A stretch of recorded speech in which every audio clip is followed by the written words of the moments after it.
achieve success with Global.Media.com.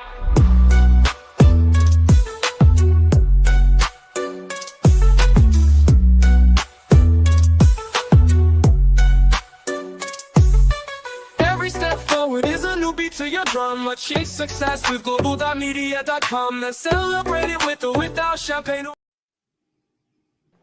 Yay! It's Monday. We're here again. My screen's not letting me do much exactly, but okay, my screen has now freed up itself. Hello, everyone. Okay, sorry. That's the event page on LinkedIn going crazy.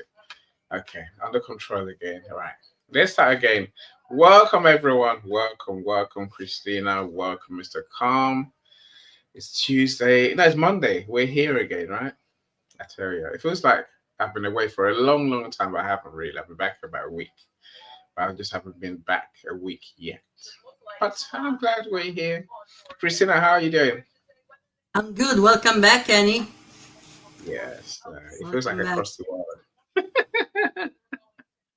You know, I was that's why I was in a room earlier. Sean Michaels were talking about this thing about where we all feel like if we miss a few days here and there, people might forget about us. Do I have that problem? I don't know. I don't think I do. No, you don't. But I think it's psychological. It You really know is. you're not there, and you're thinking, what's going on? What did I miss out? Yeah. Well, I was only gone a few days. How you doing? Robert, thank you for joining us. Great to have you here, of course. The legend Linda is here as well. Thank you both so much for joining us. Of course, anyone else who's here, say hi. Now, we want to welcome you properly. Tell us where you're joining us from. Tell us what you're thinking. Tell us how your day's going. Tell us whatever you like, right? Just say something. That way we know you're here. So we can see numbers are here, but we can't see who it is, right? Unless you say something. But no, so we are glad you're here. So we've got a great show planned for you today, of course. I think we're going to talk about one of the most important topics for newbie entrepreneurs. But we've all been there. And actually, this entrepreneurial mindset. You know what? I wish I knew anything about this when I started, Christina. I wish I did. But we'll tell our stories, right? So we're here You learn as you go. Yeah. Well, you learn. I think this is one of the things you have to learn, and I don't know how you learn. Do you learn as you go? Yes, but a coach helps. For me, a coach definitely helped, and I coach until actually I had my first coach. It was about 2 months into business. I didn't have a clue what I was doing. I had not an idea. I thought I knew what I was doing. Of course, I did, but I had not a clue. And then we welcome Sir Stanley. How are you doing, Sir Stanley? I should find Sir Stanley's sponsor's message to play. So whilst you're talking, Christina, I will find the video that we need to play, right? Victoria, I see you. Welcome.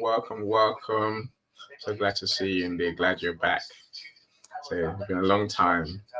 Linda, thank you for joining us as well. Thank you so much for being here. Mr. America, is this any we speak of? It's the same one. He's my camera's not playing ball today. I shall get it fixed. Your thoughts on building a direct sales business? Yeah, we'll definitely come to that. Is that different to other businesses? I wonder. Christina, that's one for you to think about, right? But look, thank you all for joining us. Who's LinkedIn user? Hey, I knew a cat that really didn't like this day of the week. Who was that cat? I love Mondays. Don't you love Mondays? Do now. That really, Christina, did you like Mondays? I didn't used to. Really? I didn't used to when I had to go to my 9 to 5. It was like, it starts again, with the routine. But now I do. It's the kickstart of everything. So yeah. Yeah. I think it's so unfortunate when I guess you have that Sunday night blues, which many people do, right?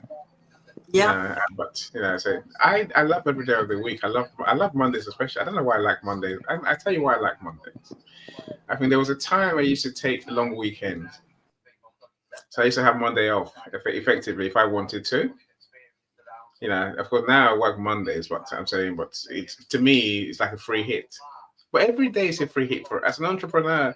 Every day is a joy if you make it so. That's part of our Exactly. conversation today. How do you create the mindsets to almost have the qualities and the conditions that give you joy? That's what we're here for, right? That's what you're in business for. Now, of course, no, it's a long road from when you get started to when you find that joy. But I think you can be done quicker, right? And the one thing I was saying, I say, if I knew half the things that we're going to share today, I would have been happier so much sooner. Now, and the weird thing, my friends, is that the entrepreneurial mindset, most of the things are as good as a switch. You choose either to be or not to be. And since you choose to be one way or the other, that's where you're going to be, right? Hopefully, it makes sense by the time we finish. And I see you, Superstar Tracy, our audiobook lead genius. Thank you so much for joining us. Hopefully, I don't pronounce your name badly. Fontella. Yeah, I love that name. Beautiful name. I'm glad you're here. Linda, are you multitasking? You're not. Hopefully not. What you can, right? This is what live streaming events are. You can do even several live streaming events all at once. I do sometimes. Comment on all three and then let them be, right?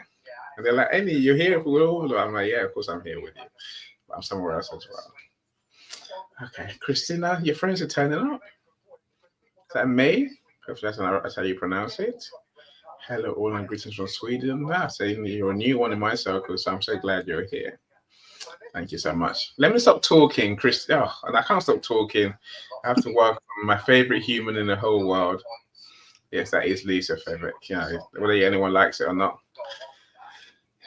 We're born together in my eyes. So, we're kind of stuck together, and we're best friends for life. Even when she has other best friends, I'm just like, I'm still your best friend, Lisa. Thank you. But thank you for joining us. I'm glad you're here, of course.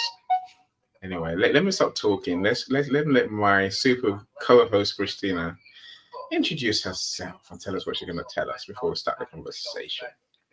So, yours, Christina. Right. Well, hello everybody. Happy Monday. Um, some of you know me. Some of you, see me here for the first time. My headline says, "Let's build your business," because that's what I do.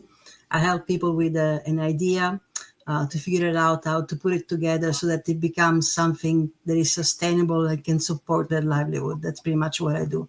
And my biggest platform, of course, is LinkedIn. I've been working, being around here. I've been around here for about 4 or 5 years, trying to build this. And we went from trying to now it's working. And so we are here today with Annie to share with you, what makes it possible, right? What are the elements that actually allow us to build and to get to that point where the business sustains you. And part of it today is mindset. So we're going to be talking about mindset. We think, first, we have to have everything in place, and there are certain things that I need to invest on to be able to start my business. But what you really need to invest on to be ready to build is yourself and your well-being, and make sure that you're, fortified and ready to go. Make sure that there is enough belief in what you're doing, to be able to take the journey, because that's what it is. It's going to be a journey. Annie shared that you can do it with a coach, and that of course helps because you have some guidance. But even before you get to that point, you have to take those steps to fortify your mindset, because you're even going to need the right mindset to be able to say, okay, now I'm going to invest in a coach. Now I'm going to invest in some tools. If that's not there to begin with, you're going to stay stuck. So first step is to really unstuck yourself by working on your inner peace, working on your goals, working on your choices and your choice of thought. So that's, I wanted to introduce it. We're going to cover the elements of a mindset growth.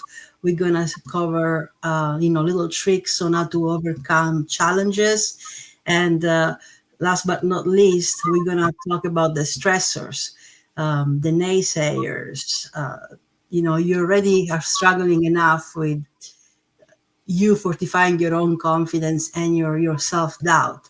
But then if you're not in the right environment, you also have external people that uh, put fuel in that doubting that is human nature, right? So if you're surrounded by somebody that might make fun of your idea, or might say that this is not what you should do, you should just be grateful for the job you have, and quit fantasizing, uh, that's a business killer, right? That's a dream killer. So you have to be aware of all these things that are going to come to you, and find the antidote. You have to figure out how to turn that poison into medicine. And once you do that, it's applicable to just about everything. So first it starts with you, but then you can apply this to actually your business, to turn those challenges into pivotal moments.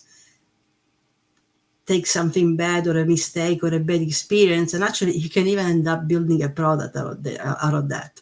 So that's that's why we're here today. That's how I wanted to start it. Annie, do you want to add anything?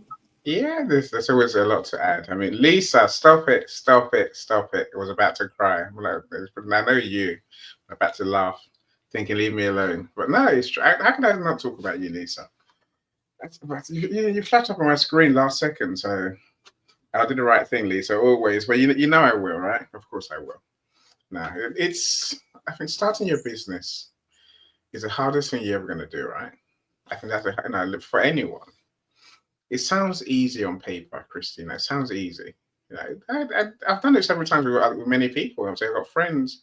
One of my friends I spent the afternoon with in Ghana on the last day, Gifty. Just messaged me out of the blue. So literally, and I was like, who's this? It could be the Gifty I know. It could be another Gifty who I don't know. Because if you know Ghanaians, many of them are called Gifty. So, I want to go and see her and see. I remember I did a business plan for her. Oh, maybe 10 years ago. So it was in the early days when I was scrabbling around thinking, what am I here for? Of course, I had a marketing business. That's where I started off, right? But then I think, you have to have the mindset to be flexible, to be adaptable, to truly find other ways to build the confidence that you're talking about, Christina, to just find yourself, I think. Part of my things that I was doing then was helping people to write their business plans. And a business plan, they're all about the same. I'm gonna do X, Y, Z.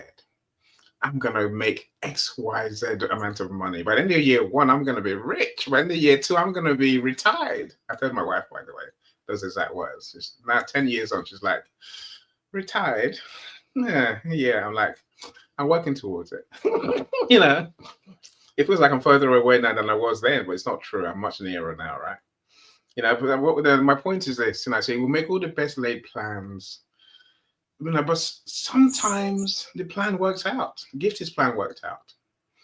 She's got 3 children's homes that she runs now based on the plan I wrote. It's quite amazing. But my plan that I wrote for my business, that fell by the wayside. I think Mike Tyson said something about your plan is great until you get the first punch in the face. And you have a choice. You have to either rewrite your plan or ignore your plan completely, right? And it's like that in business. So I thought I knew what I was doing. I thought I had it all on a plan. As soon as I opened my doors, I remember sitting here January the 15th, 2015. And I sat there. Yeah, we're good to go. Now what? Now what do you do? And no one tells you what to do because it's your business, right? You're the boss. And it's normally just you on day one. So it's really hard to know where to go. It took me a long time to figure out that I had to start doing stuff. Stuff that doesn't mean looking at my websites yet again and trying to redesign the colors, redesign where that bit of content is. But and I think you mentioned mindset. I probably didn't learn about mindset until maybe about 4 years ago. I was happy-go-lucky kind of person, thank goodness. I did all right working for people. I did all right in terms of being polite, being cheerful. I guess so again, one of the gifts I learned along the way before I started the business was customer service. And I'm a big freak on that customer service. I spent probably early 2000s learning about something called continuous improvement. I would never know how that came to help me in my business. And I say until when I look back, because the business in business is all about customers. And so the way I learned, the way I wrote about it, I guess I realized that where you start is not where you're going to finish, because your customers they're not fixed either. Your customers' needs change, their wants change, and and you have to keep up with them somehow. This is all part of the entrepreneurial mindset, where I think many people get stuck with, here's what I do, here's how I do it.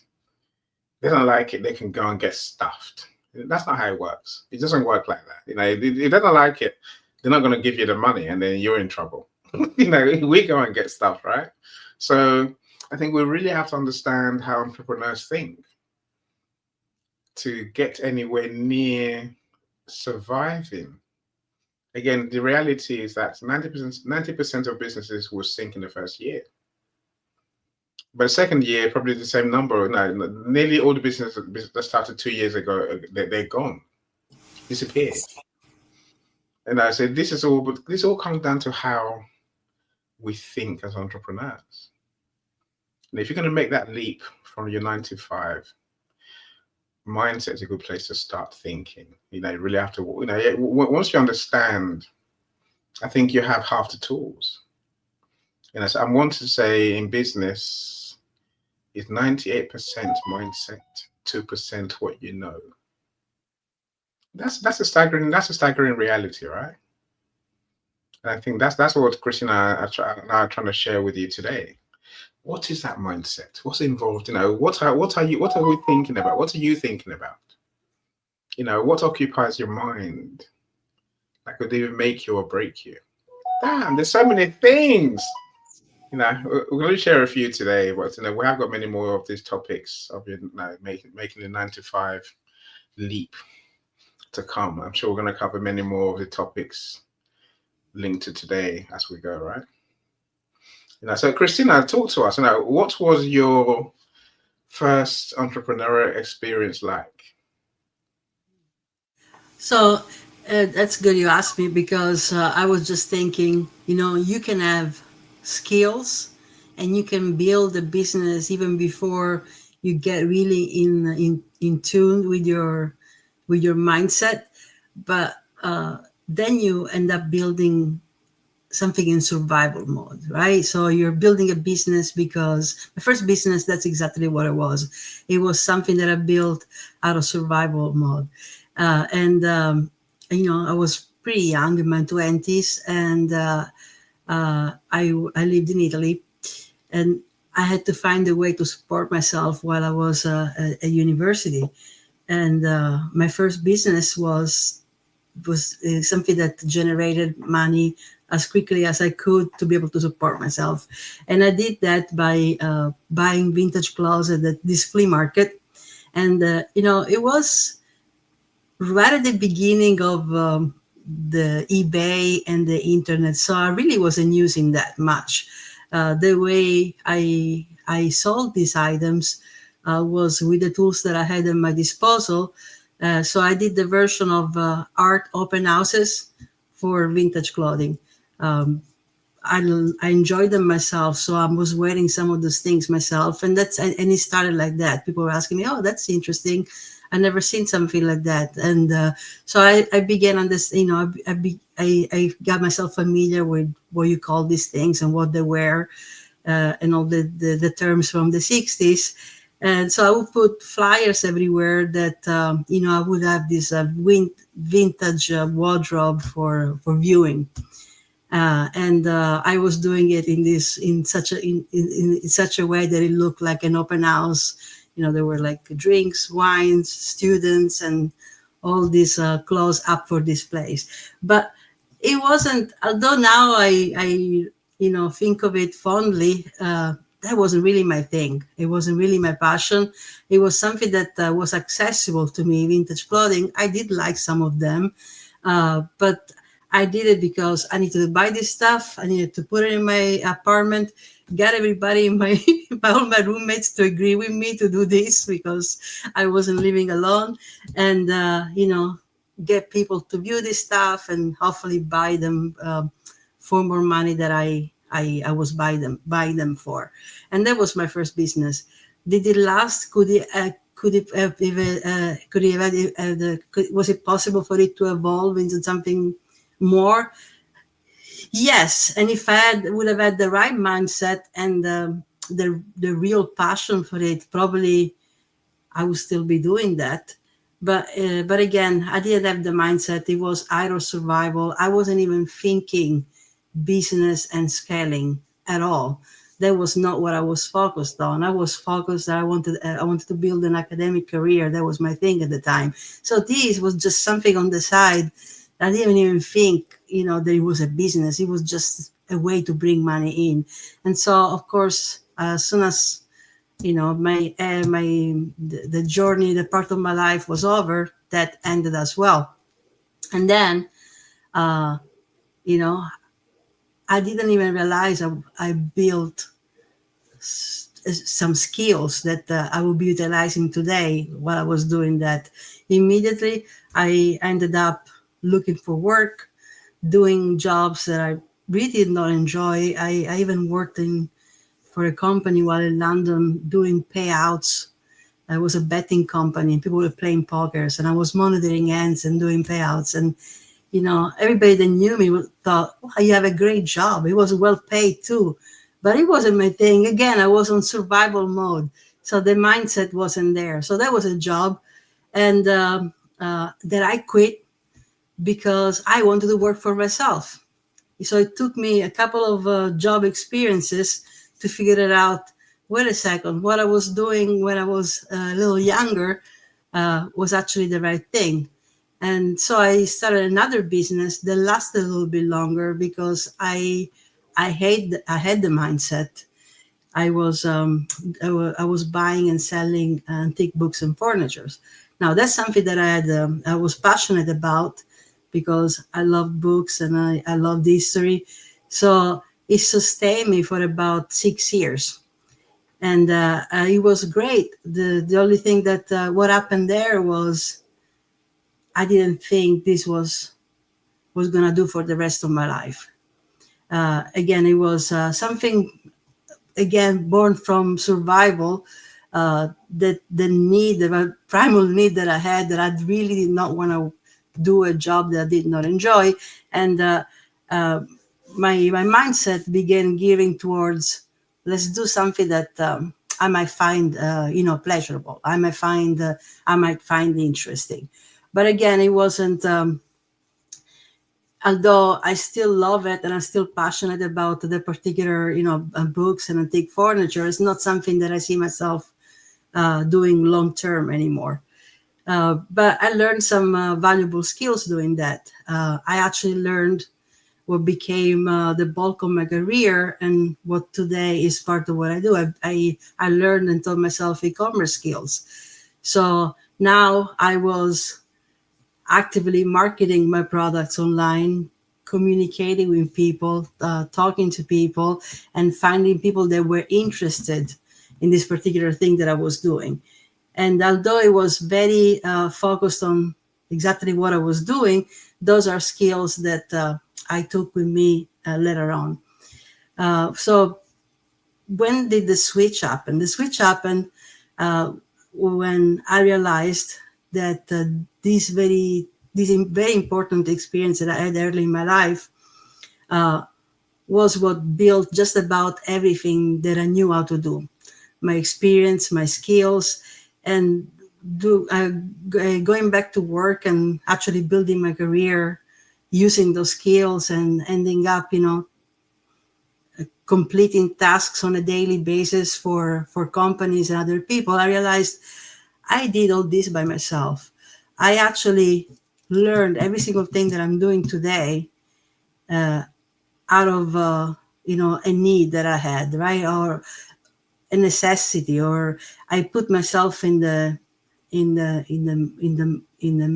in that zone where, okay, I was building something, so I needed to figure it out, what the next step was, or what was the next skill that I had. But I realized that at the core of it all, there was a lot of unhappiness and lack of satisfaction. So during these years that I was working for others, in the back of my head, I said, I'm the person that, without thinking about it, actually was running two different businesses that supported and sustained myself. And now I find myself doing jobs, which some tasks I enjoyed, some tasks I didn't enjoy. But again, what lacked was the freedom. And not just the freedom, to manage your time and yourself, but also the creative freedom. What working 9 to 5s did to me, it really stole a lot of my creativity and a lot of my vision. It drained a lot of my energy. And sure, I had job security. I knew that every month or every couple of weeks I was getting paid. But I went home every day thinking that there was something more. And was this it? Is this what happened in the last 20 something years? Is this the real purpose of my life? And then little things happen. I found communities where people were having conversations about building businesses, starting a business. And little by little, I joined those conversations, sharing my experience, which was my past experience. And I began doing other things, sharing some of the things that I've been building along the ways. Because one thing I didn't tell you is that even if I was working, at 9 to 5s, there was something that was always telling me, "Oh, let's work on this project this weekend." So for the longest time, since 2011, I had been building print-on-demand stores. And again, I didn't do it with a roadmap. I didn't do it with a goal in mind. I was doing it because I had the bug that told me, do something else, right? Create an additional revenue stream. And of course, one thing that I realized looking at these print-on-demand stores, that they were all about my hobbies. Some of them contain graphics about art and literature and vintage things and all the things that I'd learned along the years. And a lot of it was about mindfulness and personal growth. So I kept collecting, sayings, a little motivational quotes and little hacks to unlock that secret. And that's how my last business began to build itself. I started putting all of this together, and I started utilizing all those tools to build my own mindset. The biggest thing that I had to overcome was believing that this time I was going to build something that was going to last. And this time, this was going to be, my story. Everything that I learned was going to be something that I could tell somebody else, and somebody else could get inspired by it. During this whole time, my moments of joy were when somebody had an idea or they wanted to create something, and there I was giving suggestions, seeing how this idea could develop itself. And I realized this is actually what I want to do. I want to take everything that I've learned, all these things that I had concocted to create businesses in survival mode, to actually help others doing something similar and helping myself creating the ultimate business that would make me happy. And the ultimate business that would make me happy was making sure that people got to where I got a little bit earlier.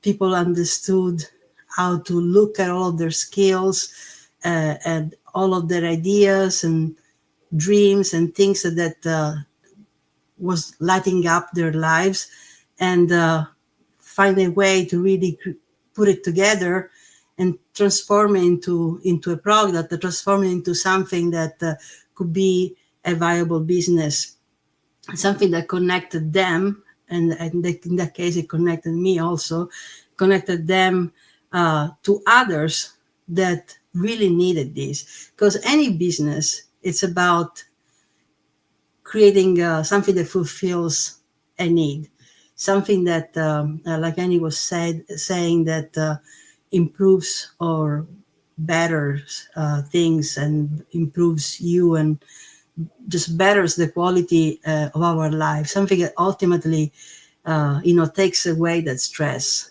builds on that joy. And when you understand that and you apply it to the thing that you want to put together, the idea that you want to develop into a business, then you have the roadmap right there. You know what this idea that you come up with is supposed to do. You know who it is supposed to reach. And now you just have to figure it out, how to shape it into something that can be presented to others and that actually solves the solution that somebody else needs.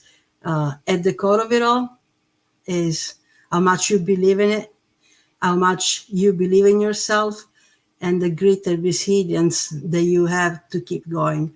If it is something that you started in survival mode, like when I started my business selling vintage clothes, it's never going to become something because your heart is not in it. I believe that when your art is in it, the sense of purpose it's in it, then that can become the catalyst to keep going and to overcome the challenges, which we can talk about it later in a little bit, and the stress factors that are gonna come. So first, you have to figure out something that you can hold on to, you can believe on, your mission, your purpose, why you're building it, and how much you really want to do it, because that is gonna push you to choose the better feeling thought every time something negative comes around, right? That is gonna be able to choose and envision the outcome that you really want to have. And then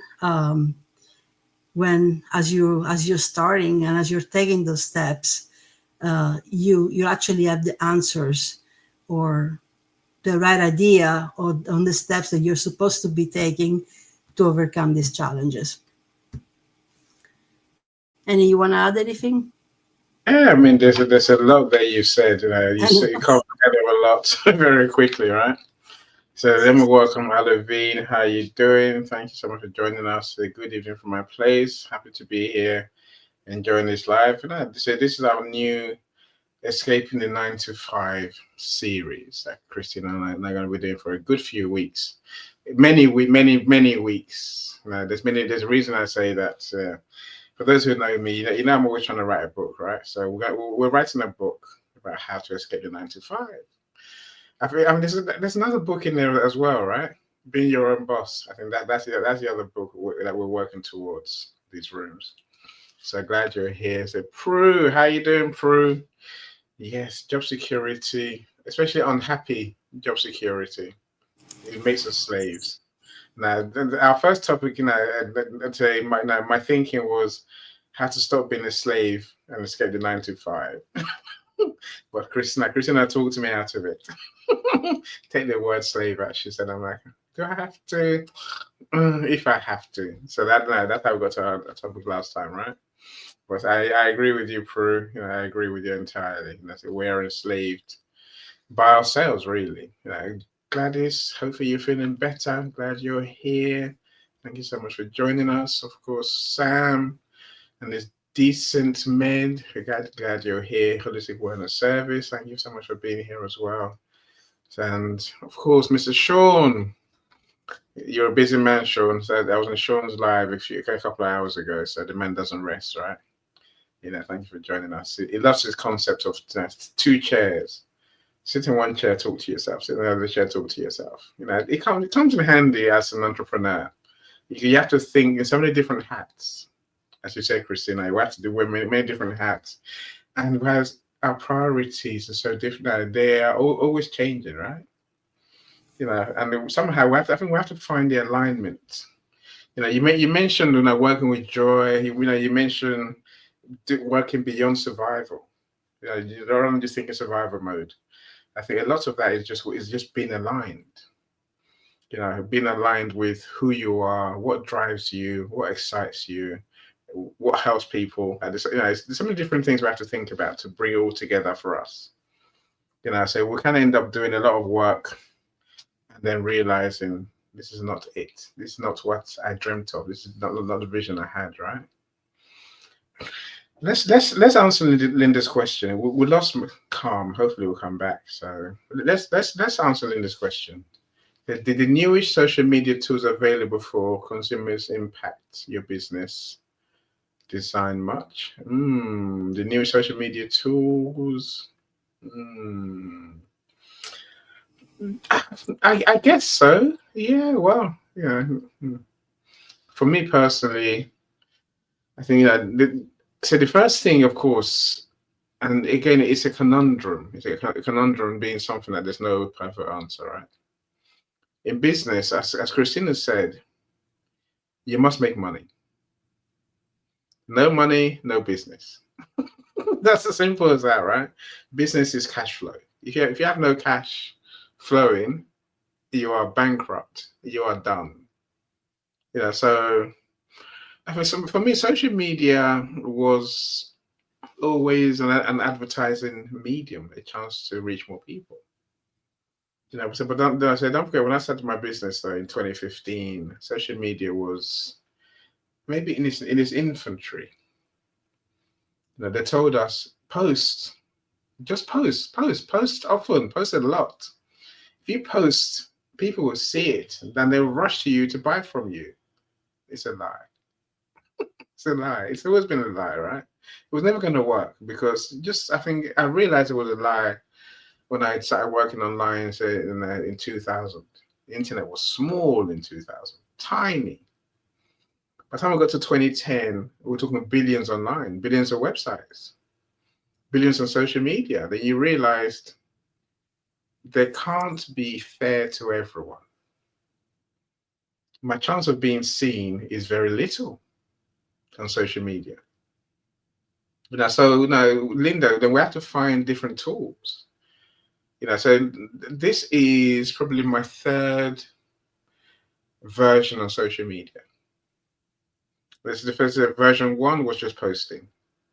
Posting blogs, writing articles, posting content.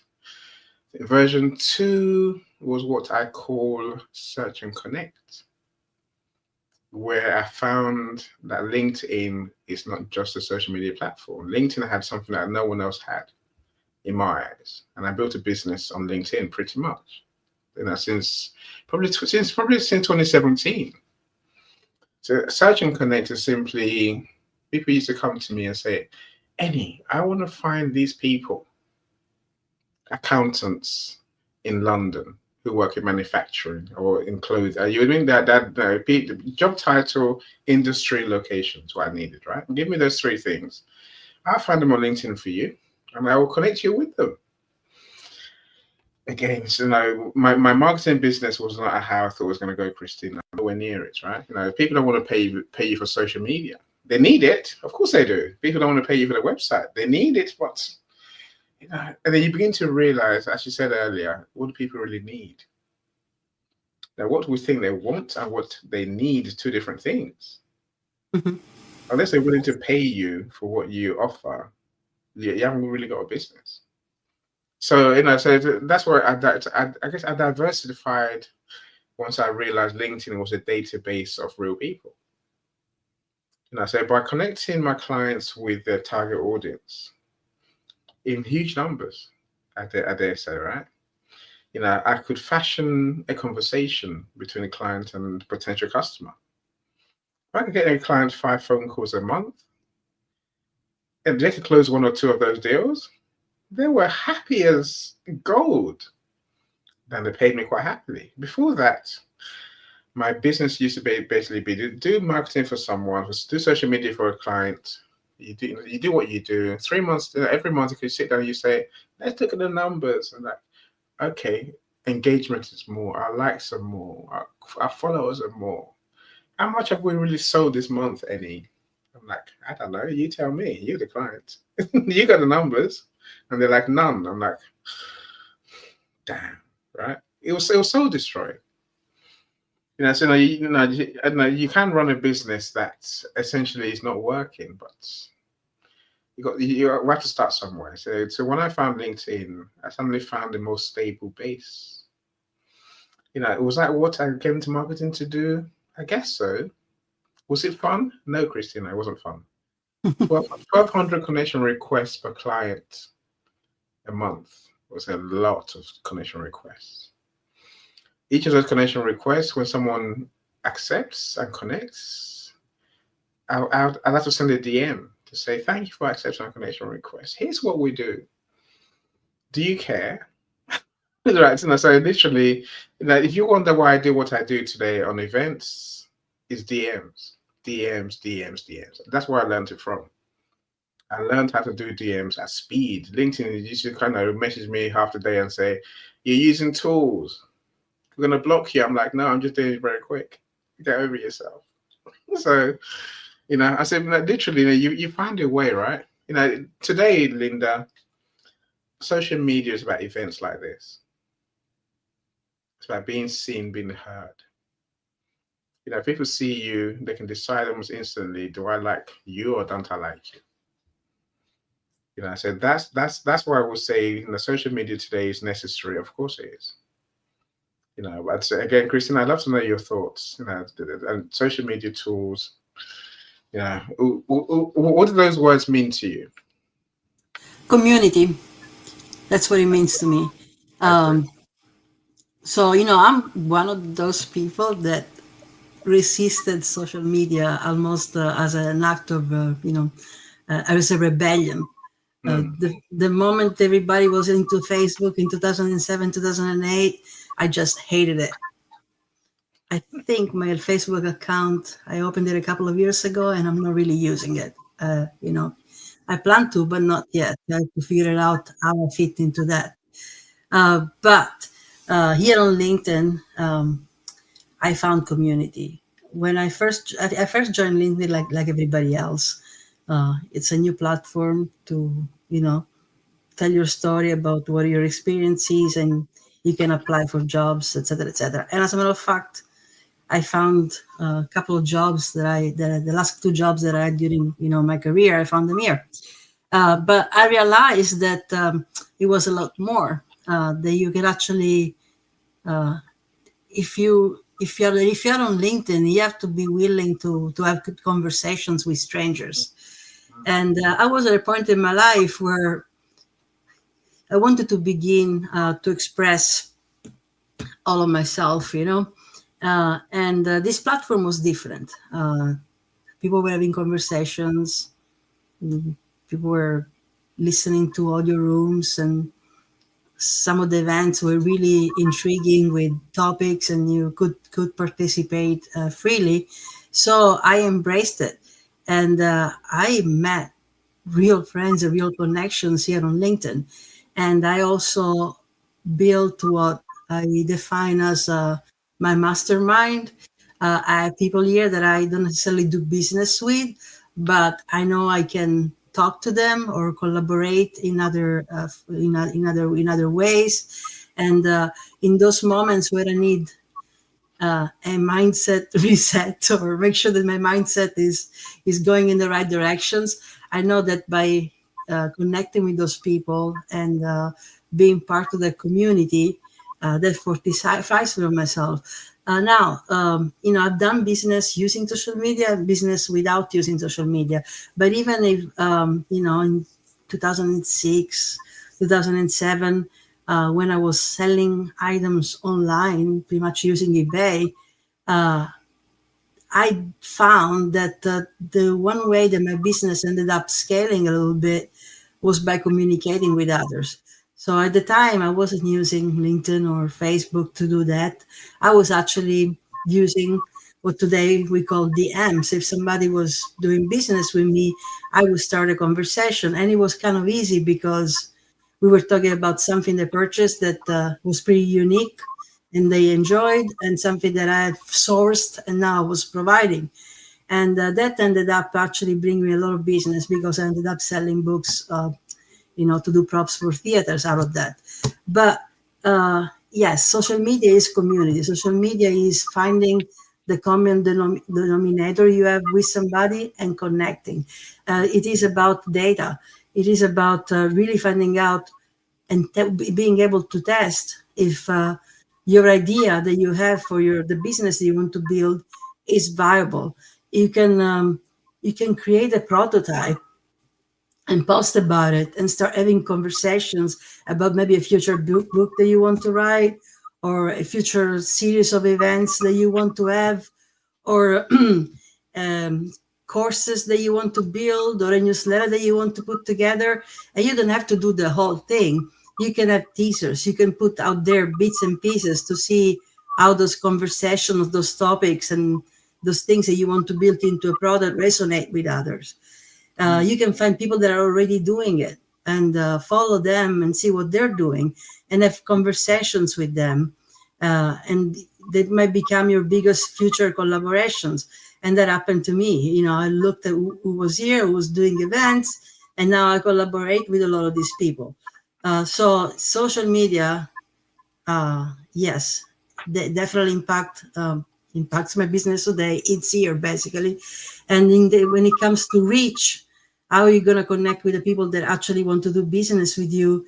Yeah, it's an excellent tool. Here on LinkedIn, you don't even have to have LinkedIn Navigator to do all that to get leads. You just have to, you have to find where those people that are interested in what you do hang out and connect with them and having those conversations.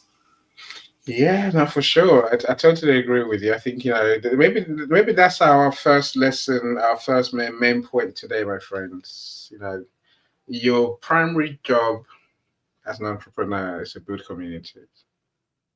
It really is. So again, many of us go into business, we think want to make money, we want to sell stuff. Of course we do. But it's a how that I think we need to bear in mind, and this is where the mindset thing comes in, right? I think the days of automating everything. If you sell products, you can automate your stuff, right? If you sell products, if you sell, one of my clients sells makeup, for example, not no beauty, skincare, call it that, rather than makeup, right? They can afford to have a website and send everyone to a website and say, if you want to buy, if you want to see what will sell, go and buy that stuff there. But for many of us who offer services, people are going to only buy from you when they know you, like you, trust you.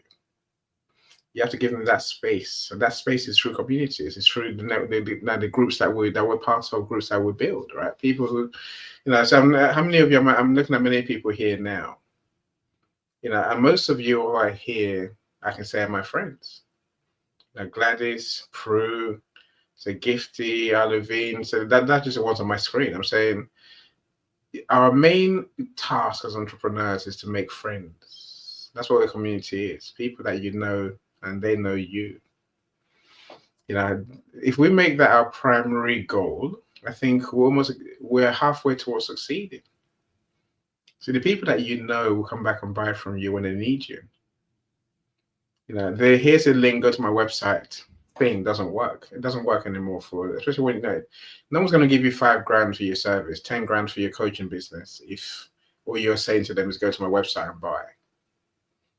Because that shouldn't happen. People don't buy that way these days. Let's learn to make real friends. That is a mindset thing. In that, to make friends, I think you have to slow down. Number one, and truly appreciate those you're here to serve. I mean, you mentioned it in passing earlier on, Christina. We're in business of service, helping others to solve their pain, their problems. If we get that wrong, people are not going to buy from us because they don't know us enough. They say you need that 12 touch points. You need people to see you, the same person to see you 12 times before they think of actually buying from you. That is so true. The question for you is how are you going to get, what are those 12 points? Those 12 touch points. Social media is one, of course. They might see your post a few times. Events is number 2. Do you do email? That's number 3. Do you go to their events, other people's events? Are you part of the group? Are you part of groups that meet on Zoom? So this is just some. I'm saying, my events my events do most of my touch points because I will invite you over and over and over again. All of you here today, I've invited you for a reason, right? I keep inviting you because we're friends. Some people say to me, Annie, 10 people could come to your events. I'm like, yes, that's what I want. Because eventually, when Prue sent a friend to as a referral a few days ago, that's what it's about, really. If you don't spend time with your friends, they'll forget you. Be of the mindset to treat your friends online, your potential customers, wherever they are, as your true friends.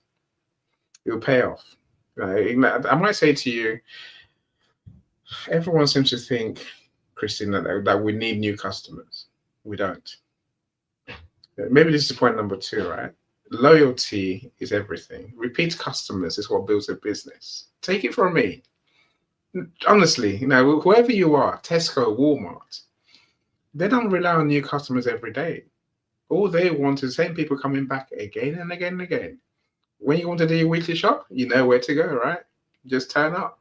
Even your local shop down the road, when you're your news agent, they don't want they want some new customers. Don't get me wrong, but they're not aiming for them. They're aiming for the regulars. They want to see you come from why do they smile at you and welcome you in as if you're a star? Because to them, you are the star. As long as you keep coming back to them, they make money. They can't go bankrupt. It's when you start switching and go somewhere else that they're in trouble. We need to build the same thing in our business. Loyalty by giving people what they really, really want. Yeah, Christina, again, please, what's your take? Yes. In terms of, are we after loyalty or are we after brand new customers? Well, we have to build trust. Mm. We have to build trust, and trust is not built out of one post, right? The first time somebody sees your post, trust is built because you're showing up consistently, you're producing content or going to events consistently, you're giving yourself freely, advice freely, you're creating events such as these, talking about challenges and stressors of building a business, and the mindset that you need to equip yourself with to be able to be ready for this really very long journey, because that's what it is. And you have to cultivate trust. So I get you probably do the same. In my inbox, so many, I call them solicitations, because they spell my name wrong or they call me some other name, and all automatic DMs, and it looks and it shows immediately that they didn't even look at my my LinkedIn profile, because they want to help me to build my business and give me 40 to 50 warm leads in 1 week, or they want to go and redo my whole LinkedIn profile and give me a strategy, and they didn't even look, and they call me Peter. So, so they didn't even look at all. So I get these, and I believe that there is some viable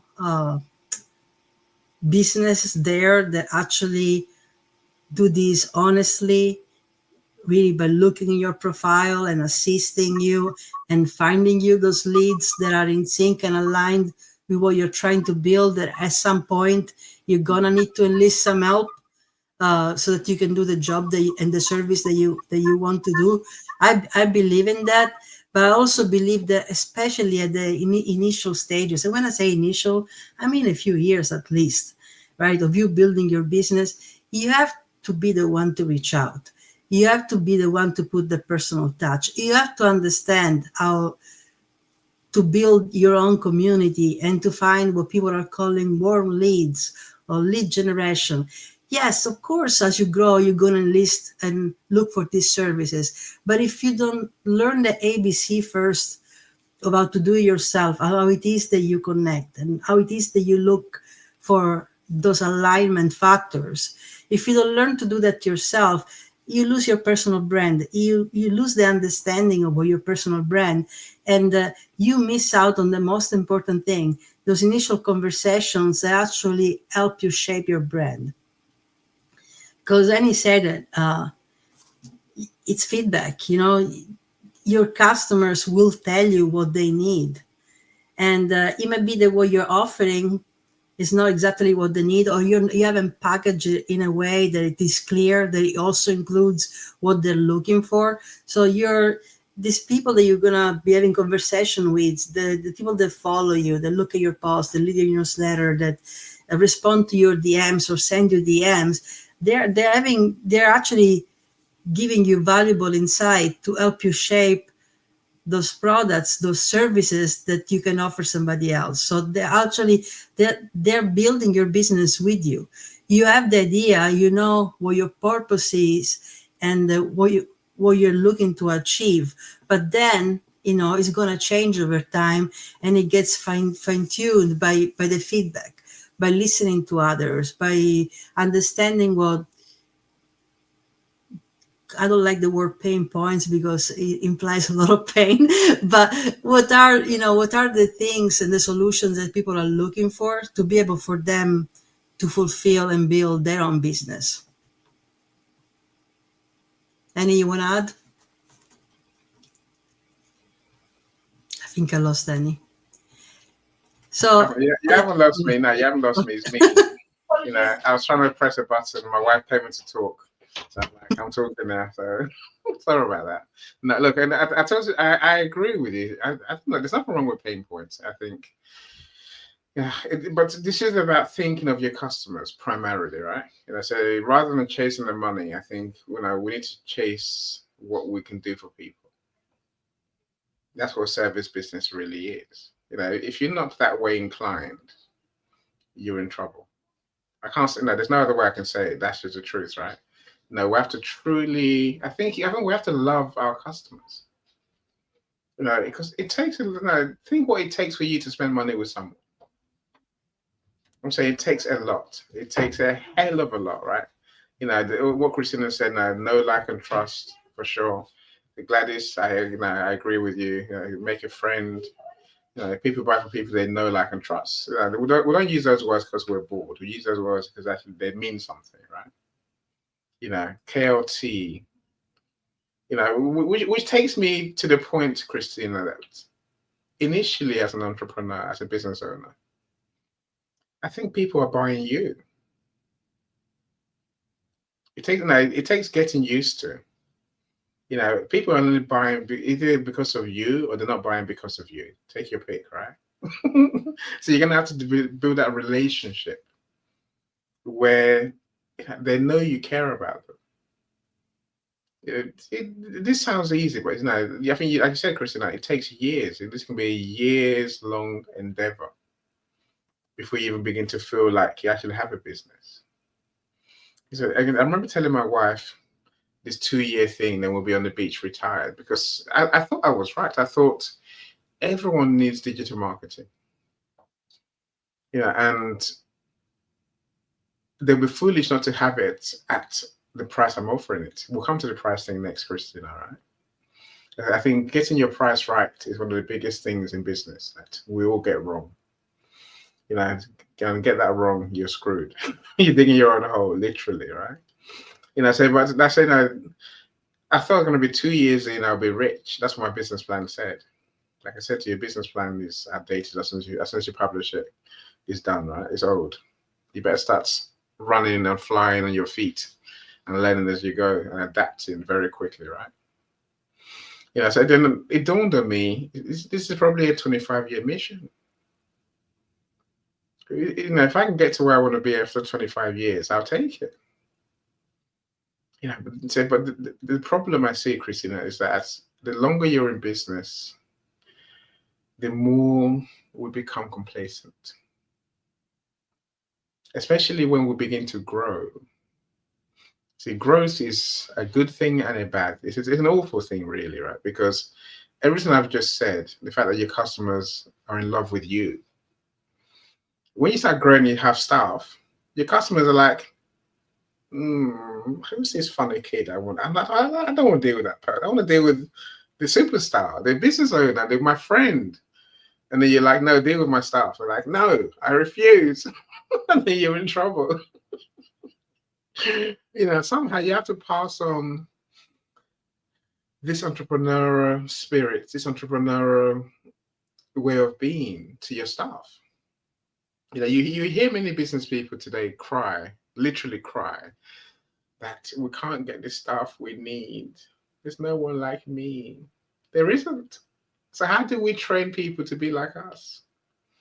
To have the same passion, the same drive, the same care for our customers?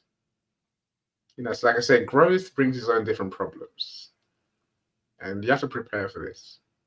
Mm-hmm. So one way is to simply say, I'll do it all myself. I'm not going to employ staff. That's not going to work, right? You're going to get burnt out. You're going to die eventually, right? It's not going to work. You need to employ staff to grow. You need to employ more people. So they will like it. That's what we are as small businesses. We're here to employ people. But like I say, we still need to create that culture, that thing that is recognizable as our business, even when we're long gone. My friends, you see this every day. Big companies, they fail because they lose that touch. Don't be one of those. It's a mindset thing, how you keep yourself and your business relevant in front of your customers. Go on, Christina. So, if anything you want to add in terms of, I guess, keeping the culture going, creating a culture in the first place, right? Yes, I read somewhere that there is a difference between scaling a business. Of course, there's going to be a larger company with stores and warehouses. That's already a challenge too. That's the huge challenge, to keep or maintain a unified culture there. And as we see it every day on the news, those cultures, they keep collapsing every other day. But when it comes to a service business or something that you build out of knowledge, a skill that you have, a service that you want to provide to others, they said the perfect number is 6 to 8 when you scale your team. And that's exactly for that reason. You have to build a family, almost something that understands the brand, that understands the mission, the service, the purpose of it, and lives it and cheers on with you. The bigger is the team, the more it's hard to manage. So I know that people that are doing what we're doing, Annie, usually that's the top number for the team, the top number that they feel confident that they can manage, or they can keep aligned. So that's the thing. And you shouldn't have to keep it aligned when you're scaling something like this. You really have to find the right people. So that's the thing, is finding the right people that have a similar passion. Or sure, they might operate under your brand, under your name, but if what you're doing is really good for others and is really building and expanding communities, and is really delivering a service, a solution that's others need, and it's enriching the lives by providing fulfillment, joy, and healing, it's not very difficult to find somebody that can buy into that mission and believes in it. But it starts with you. It starts with us. It starts with the right mindset. Again, we go back to mindset, right? The belief that you have in what you're building. That is your compass. That will get you through the obstacles, will get you through, understanding that you might not be able to do this by yourself anymore. And also, we talked about mindset and confidence. There is such a thing called rejection, right? People decide either to do business with you or not to do business with you. It's because they feel very much aligned with what you're saying, and they believe that you can help them, or they feel completely the opposite. They don't feel the chemistry, and that's okay. You're not for everybody. We are not for everybody. I'm not for everybody. And the best working relationship in a business such as this and the way the trust actually is going to build, is exactly to feel that alignment, to feel the chemistry, to feel that this is the right person that I'm gonna be able to that I'm gonna be able to trust and work with. And it goes both ways. When you build your business, you really don't want to work with people that you don't feel, or you have no affinity for what they're building, and you're really dreading meeting with them. You don't want to take on those people as clients, because then you're going back to, you might as well keep going on your 9 to 5. You have to, if you say that you're going to help somebody achieve something, you're not just taking numbers and rolling everyone. The first step is to have those conversations to see if you can really help them. And if you, at the end of the journey that you take with this other person that is asked for your help, you can both be happy and satisfied in seeing, we made it. Look what we built. I know that my client is going to be able to soar, is going to be able to go to the next step by themselves, right? And that's one thing that I really believe in. There is a lot of done for you services today. I don't like done for you. I like done with you, because I want the person that I'm working with to be able to take the steps and navigate on their own in case they need to make an edit or they want to change something. Otherwise, they will be in that cycle where, every time they need to go change, they don't know what to do. And they might come back to you, and they will come back to you anyway if you taught them how to do it, learn that, because they trust. Or they might just go somewhere else and then be completely lost. So, Yeah, I think that the word is trust, as you say, Christina. The trust. word, I think trust it always. We have to trust our team. We have to trust our customers. We have to trust ourselves. If the trust breaks down in any of those places, everything is just much harder. And I like doing for people. I like done for you. I like sometimes I'm the one doing, right? No, I'm talking about connecting, talking to people, doing your Yeah. profile and all Mm. that. Yeah. Look, I've got a customer right now. So we've been negotiating. I mean, the dad's written a book. Dad's 92. I'm like, hurry up, let's publish the book before the poor man dies.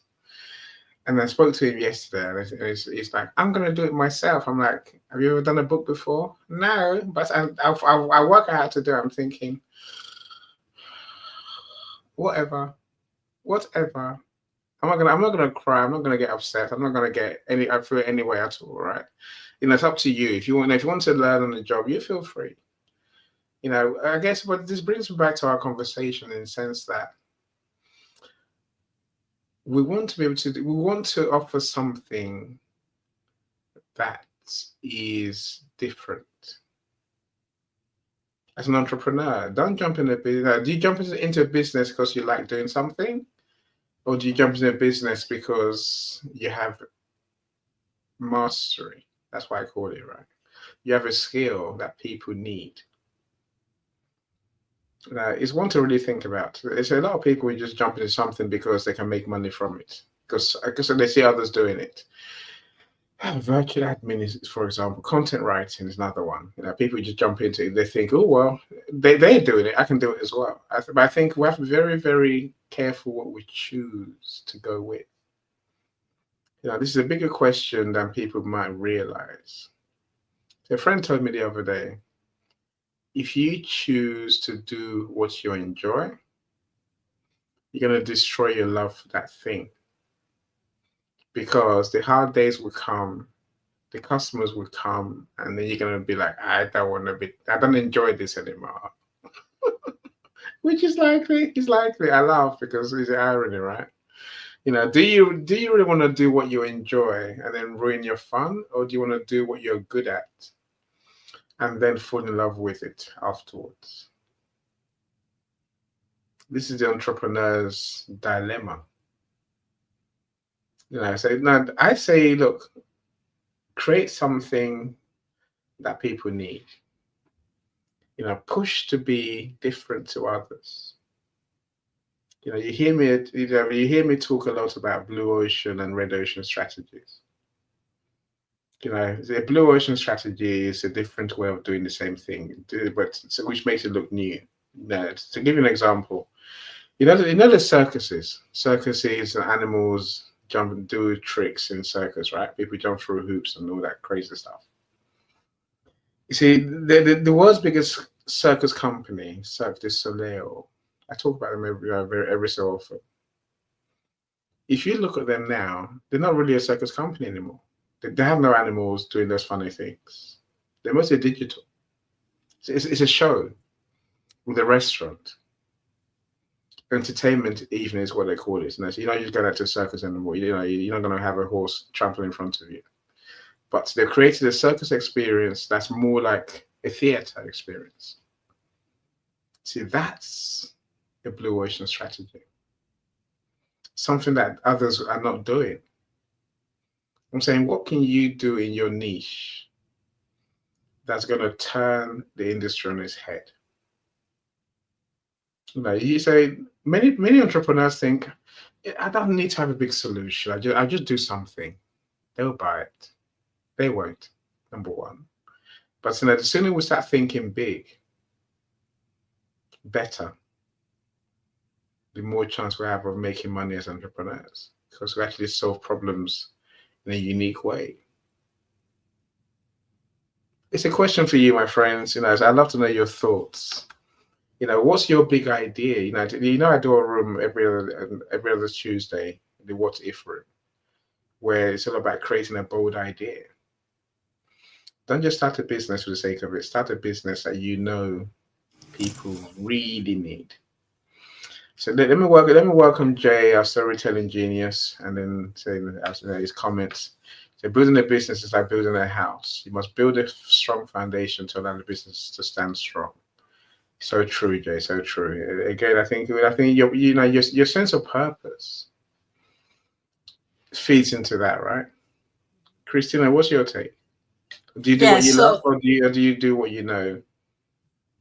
Yeah, it is a dilemma. Every business I started is because I was very passionate about it. And that thought is because I'm doing what I love. But recently, as I, was fortifying the foundation of this very business, I changed the nomenclature. So it's not necessarily the love, but it is my purpose, the why behind it. So that's what you have to be in love with. It's not this instead the nuts and bolts of the business itself. I like to be a personal branding coach. I'm in love with that. It's why are you teaching others? Why you want to create these solutions?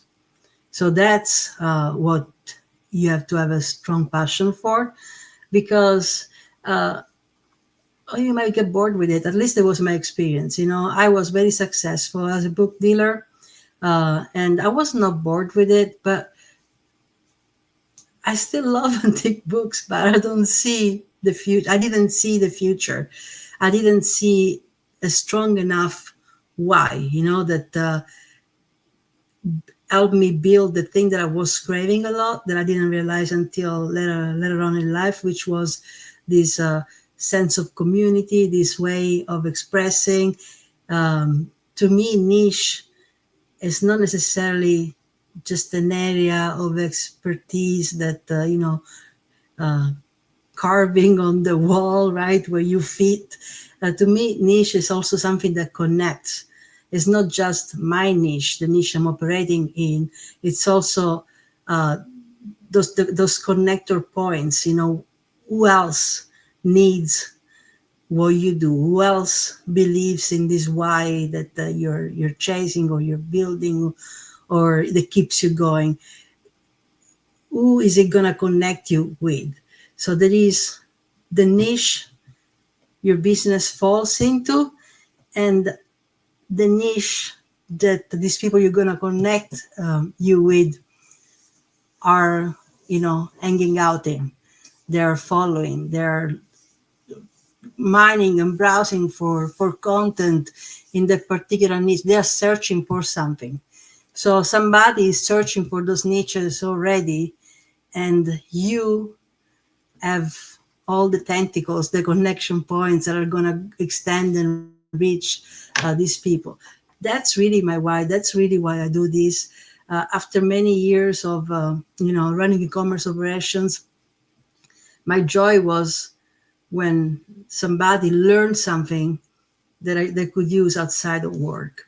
When I was training, when I was teaching others, to the point that I ended up, building a class for the community on how to start your business at my last place of work.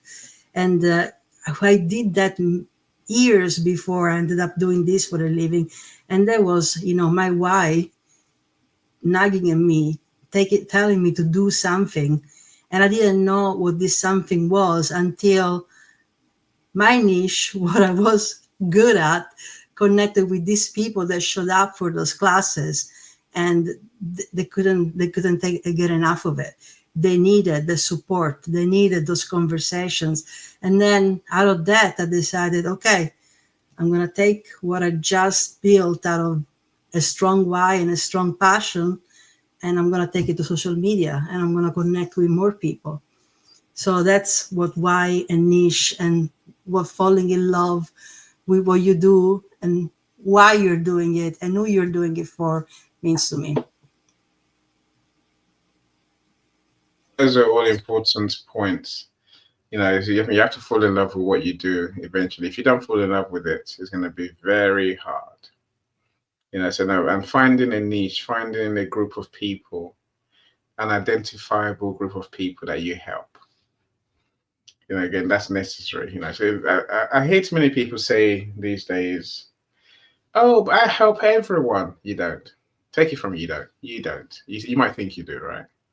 But it's a successful business is one that serves a particular group of people. That may be temporary. That may just be for the moment that you serve this group of people. You may expand people you serve in good time, but you want to be a person who the people that you serve, when they see you, they're like, "Yeah, I need you." You don't want everyone saying, "I need you," because that means no one needs you really. You know? Sorry, my friend. That's some truth telling, right? You want to speak the language of someone, because then, as you put so well, Christina, they will tell their friends. Now they will bring their friends. They'll tell their family. They'll tell the people in their network. this person does this. No, if you want to be a jack of all trades, master of none, then no one's going to tell anyone about you at all, because they're like, I don't know what he does. I don't know what she does. I don't know. And then it's a vicious cycle. Look, there are a couple more points I want us to pick on before we go, Christina, which I think could be helpful. I think this question of getting paid, I don't think many entrepreneurs understand the money mindset. What's your take? I mean, I could ramble I could tell you my story, and then you can tell us yours, Christina. What we can learn from you as well.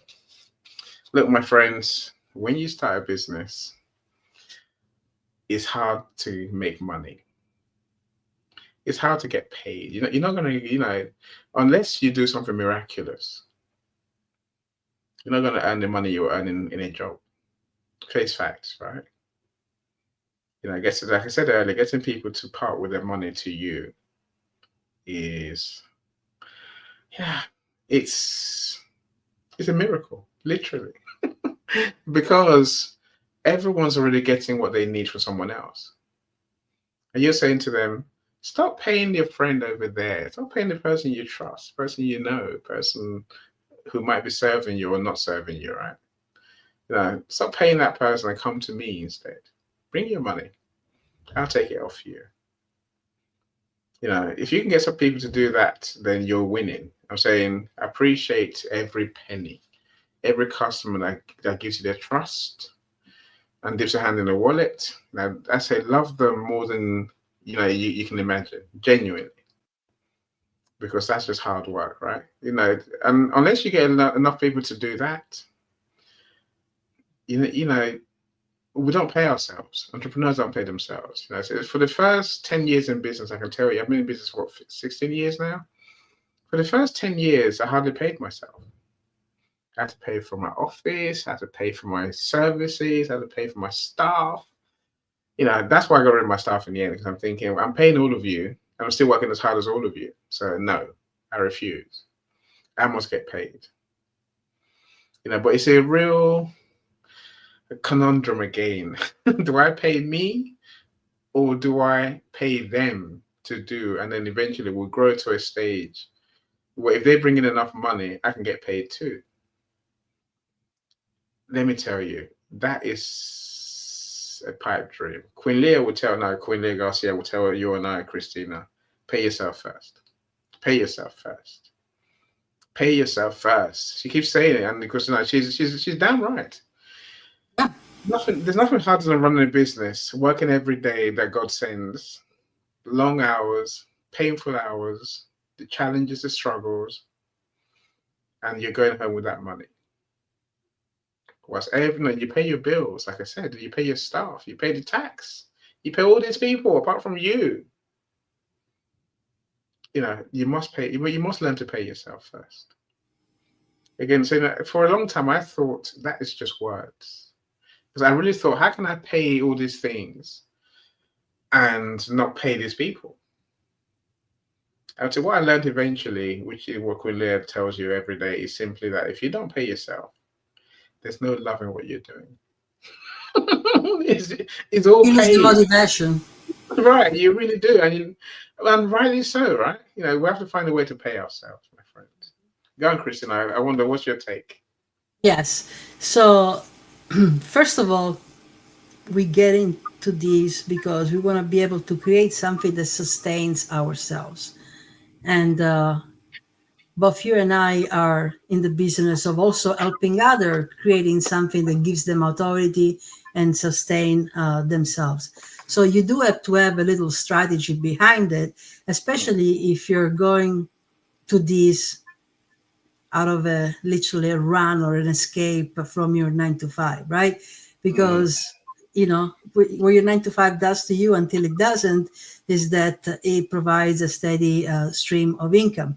So when you're trading it for working for yourself and following your dreams, your why, your niche, and all that, you do have to have a strategy in place.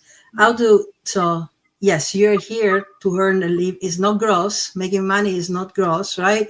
You're here to learn to make a living out of this, but you chose to make a living this way, where you had to do also a lot of internal work and you have to do a lot of strategizing, and you're just cutting the umbilical cord and that's it.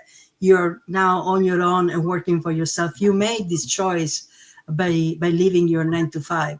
So you have to pay yourself first. You have to have enough love for yourself to make sure that what you're preaching actually comes through, that it is sustainable, that you're sustaining yourself.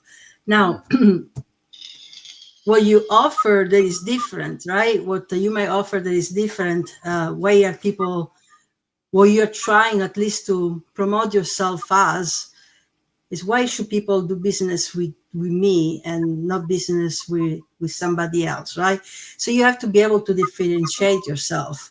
You can buy, I don't know, oranges in, at the supermarket, or you can go and pick your own oranges. And why would somebody choose the experience of going to pick their own oranges, right? Because it's an experience. And it's probably going to cost them more to go somewhere in a farm where they get to do this and get to have this experience. But it's the whole thing. It's the whole package, having that day out and just having that experience that makes a difference. Same thing. The reason why I say I like to do done with you and not done for you, it's not because I am against the done for you, right? There are some things that you have to do for the client. They're not going to be able to do themselves. But I just want them to have the experience of being present and not just to meet with me and me delivering the goods here, just put it on your LinkedIn profile. This is how we do it, and explaining this is why we are doing it. So that's my approach. Really, I love when they leave with enough information that when they get started and they are at the point where now they want to scale, they understand enough of the moving pieces. You say that we wear all kinds of hats, in our business. We have to learn how to do the social media, learn how to, do the live events, or, learn how to, whatever it is, logistics, shipping, if you're shipping things. It's not because you want to be doing it all, but you have to know all the moving pieces of your business for the day you are at the point where now you can scale. Otherwise, you're going to interview people or you're going to hire people that you don't really understand if they know enough or if they're qualified to help and support your own mission. So that's pretty much my thing. And for me, what helped me, it was building, revenue streams that support while I build, right? So one of the things that I do and teach is how to create print-on-demand businesses. Yeah, no, for sure, for sure. Look, let's talk to Cyrus. As I said, Cyrus, welcome, welcome. How are you doing, my friend? I haven't seen you for a while. Cyrus, are you there? Hi, I'm here. Yes. Good afternoon. Yay! How are you doing? I'm well, thank you. Hi, Christina. Hi. Hi, everybody. I just came on the show to say hello to everyone. I've not seen you guys in a while, and the last episode that you had, Christina, was really thought-provoking as well. Thank you. So about what Annie said earlier about like paying yourself first. I had a really difficult 5 years at the beginning when I started 2019. I started with all the hopes and dreams and everything. Then reality kicked in. Reality hit me, and that entrepreneurial shock kicked in, and I realized, no, it's been like 5 years and I didn't have as much money as I imagined I would make. And then I realized, no, it's not about me making money. When I changed that mentality, I realized that people pay me for a reason, not for my ego. And the market doesn't care about your ego. You need to like grow out of that mentality. just because you say so, it ain't so, right? They need to show the market that you can make some other entrepreneurs' life easier and then solve a problem.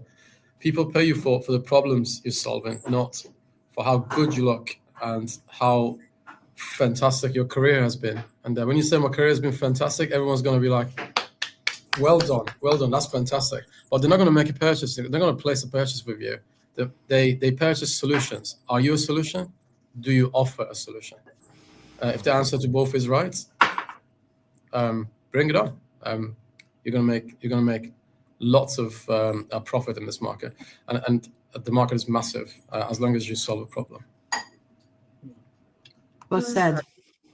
Yeah, I love that, Cyrus. And I did say, look, entrepreneurs who don't earn money for many years is part of the course. Again, they would say, I think I love what you're saying, Cyrus, because the answer is deliver a solution. Now, for people listening to us, so that especially if you're a newbie entrepreneur, so what gives me a headache, which is probably this last point I want to talk about today, Christina, is, which is, I think it goes into betting on yourself as well. I think it is creating a solution, genuinely creates a solution, right? It creates something that people need. But maybe it's more than it's creating a solution. I think you have to work the solution. So a lot of people, they miss the most important part of being an entrepreneur. I think the most important part, all said and done, is it comes down to will. Sean was talking about drive earlier. Having that drive to do, right? That drive. He was saying that it can look like desperation. But sometimes it can look like good intent, like what it has to be, which is the person who does. You think it. We do what we know is right for our customers. Again, I don't say that lightly. So, and there are many people who have great skills, great experience, as Sarah said, right? But they're not willing to go the extra mile. They haven't got the will to do more than they're willing to do. I'm just like, you're doomed. Sorry, I can't. No one can help you if you're not willing to go beyond. So Stanley, I agree with you. And maybe it comes down to that confidence. When I said betting in yourself, right? It comes to you have to have that confidence to truly bet in yourself. To do what it takes, and you will succeed. You may well do what it takes, and you don't succeed. But that's not the end of the world, right? That's not the end of the world at all. I think we have to be willing to put it in, genuinely put it in, not pretend put it in, not put it in, in bits, for a period of time. I mean, genuinely put it in, all in. If you win, you win. If you don't win, you learn. But what you can't say to yourself as an entrepreneur is, oh, well, I tried. No, you don't try. Do. Go for it. Really. A friend of mine asked me the other day, you're always doing something, the next big idea. I'm like, yeah, of course I am. Because I want to believe, Christina, if you think it, do it. But many entrepreneurs, many wannabe business owners, they want to do it comfortably. They want to do it in a relaxed kind of way. They don't realize that you have to have that burning ambition. That's that confidence that Stanley is talking about. I have to do this. Come hell or high water. Right? Either I do this or I'm literally going to die in my own misery. I know what I'm trying to say, but I'm sure you get it too. That's why it's my language, Christina. But you have to. If you haven't got that feeling, I don't know how you're going to succeed. And that feeling has to last for years sometimes. We have to come with the confidence and belief in yourself, in your business, in you. Otherwise, as an entrepreneur, you're beaten before you even start. If you're doubting whether you can before you start, I worry for you. I really do. Maybe I'm wrong, but I'm saying, but deep down, I think you need so much drive, so much je ne sais quoi, whatever call it what you like. That thing that keeps you going every day. Now, tomorrow you don't wake up with a miserable face and say yesterday was terrible. I don't think I want to go on again. You have to wake up every day with another day. Let's go for it. I have an idea. I have a dream. I'm going to make it happen. That's how you get paid as well, Cyrus, if you ask me, right? Because you have to do what it takes to serve people. And sometimes it's not easy. You genuinely have to. Christina mentioned the disappointments, the rejections, and the journey. You have to overcome those and truly carry on regardless. If anything, come back stronger tomorrow. Otherwise, as an entrepreneur, you're beaten before you even start. What's your take, Christina? Yeah, it's so the rejections. Sometimes it's about the person didn't feel the trust, right? That there was not that chemistry or that alignment. But you as an entrepreneur, you have to. It's like when you go to job interviews, right? If you're looking for work and you're going to 3-4 interviews a week because you're interviewing actively, or you apply constantly, you're gonna get a ton of rejections, emails and stuff like that. But if you get depressed every single time, you're done. So instead, you have to view all of that as auditions. I say, right? Learning experience. Okay, how did I feel when I was talking to this person, right? Just really do an audit of how did it go for you when you talk to a potential prospect or client. Did you feel good about how you were explaining what you do, right? Did learn also a little bit how to read the body language. Sometimes if somebody is hesitant, it's not necessarily about you, it's that they might not be quite ready to take that step. So always approach it with the mindset that you're having a conversation, you're auditioning, you're fine-tuning your craft, and having these conversations, and just make notes. I had this feeling after it, right? Or I was jazzed throughout, especially when I talked about this. And then also follow up with an email or a message, just to thank them for their time and see what they say back. In my case, pretty often somebody will reply and they will say something nice, and they said they might be thinking about it, or they'll still calculate, but they enjoyed it because I asked them, anything that we discussed that provoked something in you or made you think. So ask the question. If they don't answer, you already got the answer, right? They moved on. But more often than not, they'll engage and they'll give some feedback or answers. And those are, when you start those conversations, cultivate that connection. Doesn't mean bombard them with emails, just cultivate, support, help, because this actually happens to me fairly often. 2-3 months down the line, that was a good audition, basically. That's you'll discover that along the way. And then being an entrepreneur, the business that you're building is not two-dimensional. It's not just one thing. You have to keep adapting it. You have to keep these conversations that you're having, they are all training for you. They're all you have to really learn how to listen. Don't just go and just spur what you're just say what you're doing and just trying to sell, because that's not about selling. It's about having the conversation. So when you have this, what we call discovery calls or coffee chat, you really should have your ears wide open, because that's your opportunity to interview somebody that expressed an interest, to understand more about what they're looking for. You might be able to provide it today for that person, or you might take notes and say, that's something I'm not offering, or that's something I can offer, but I never thought of offering, right? And so all those, it's like, it's priceless. It's almost like you're interviewing or collecting data to be able to build and improve your business and do that never-ending improvement. And so it might be brutal. That's why you have to have a strategy when you exit this 9 to 5. You cannot just say, "That's it, I'm exiting. Here's the door," right? Plan, save some money, already test your idea. I've been testing my idea. I've been practicing what I do for 3 years now while I had my 9 to 5.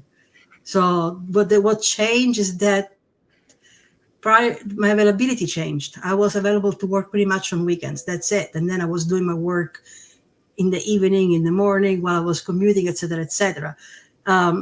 But because I knew I was only available on the weekends to grow my business, I wasn't really, I wasn't going deeper. I wasn't ready myself. I was not ready myself to go deeper. So when you decide to go all in, what changed is that now you got your calendar wide open, and you have to fill it. You have to fill it with your effort. You have to fill it with building this community. You have to fill it with being ready to go through the nose and get rejected.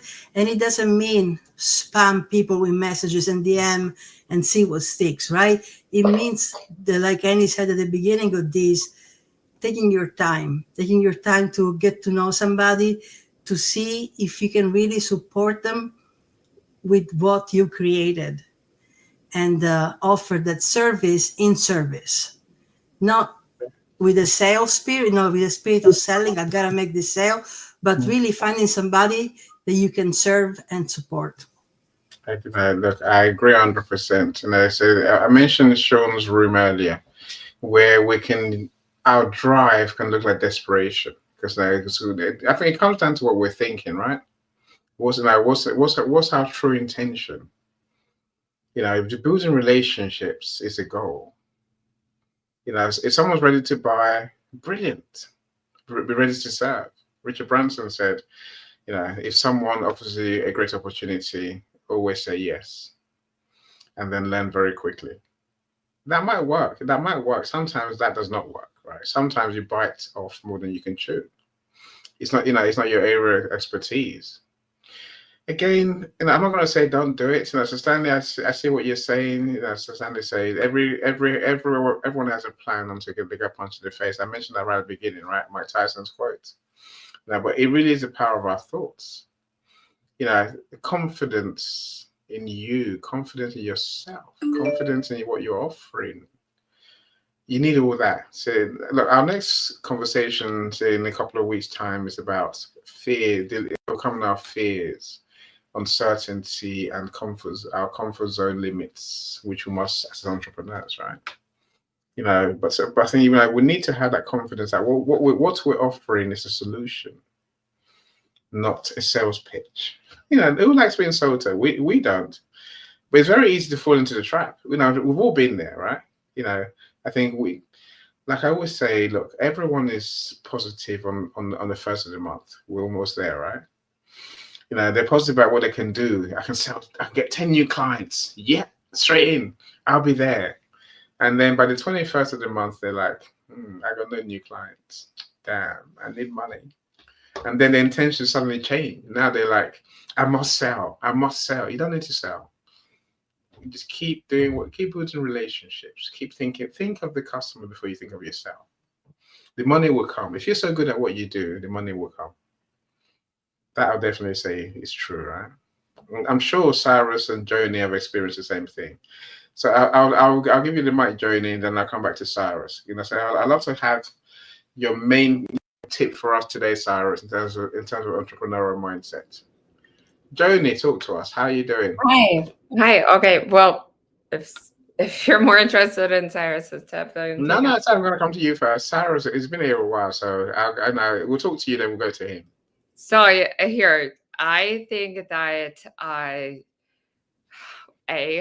feel so happy. I was able to make 2 of these separate meetings today, and I Well, have not yeah.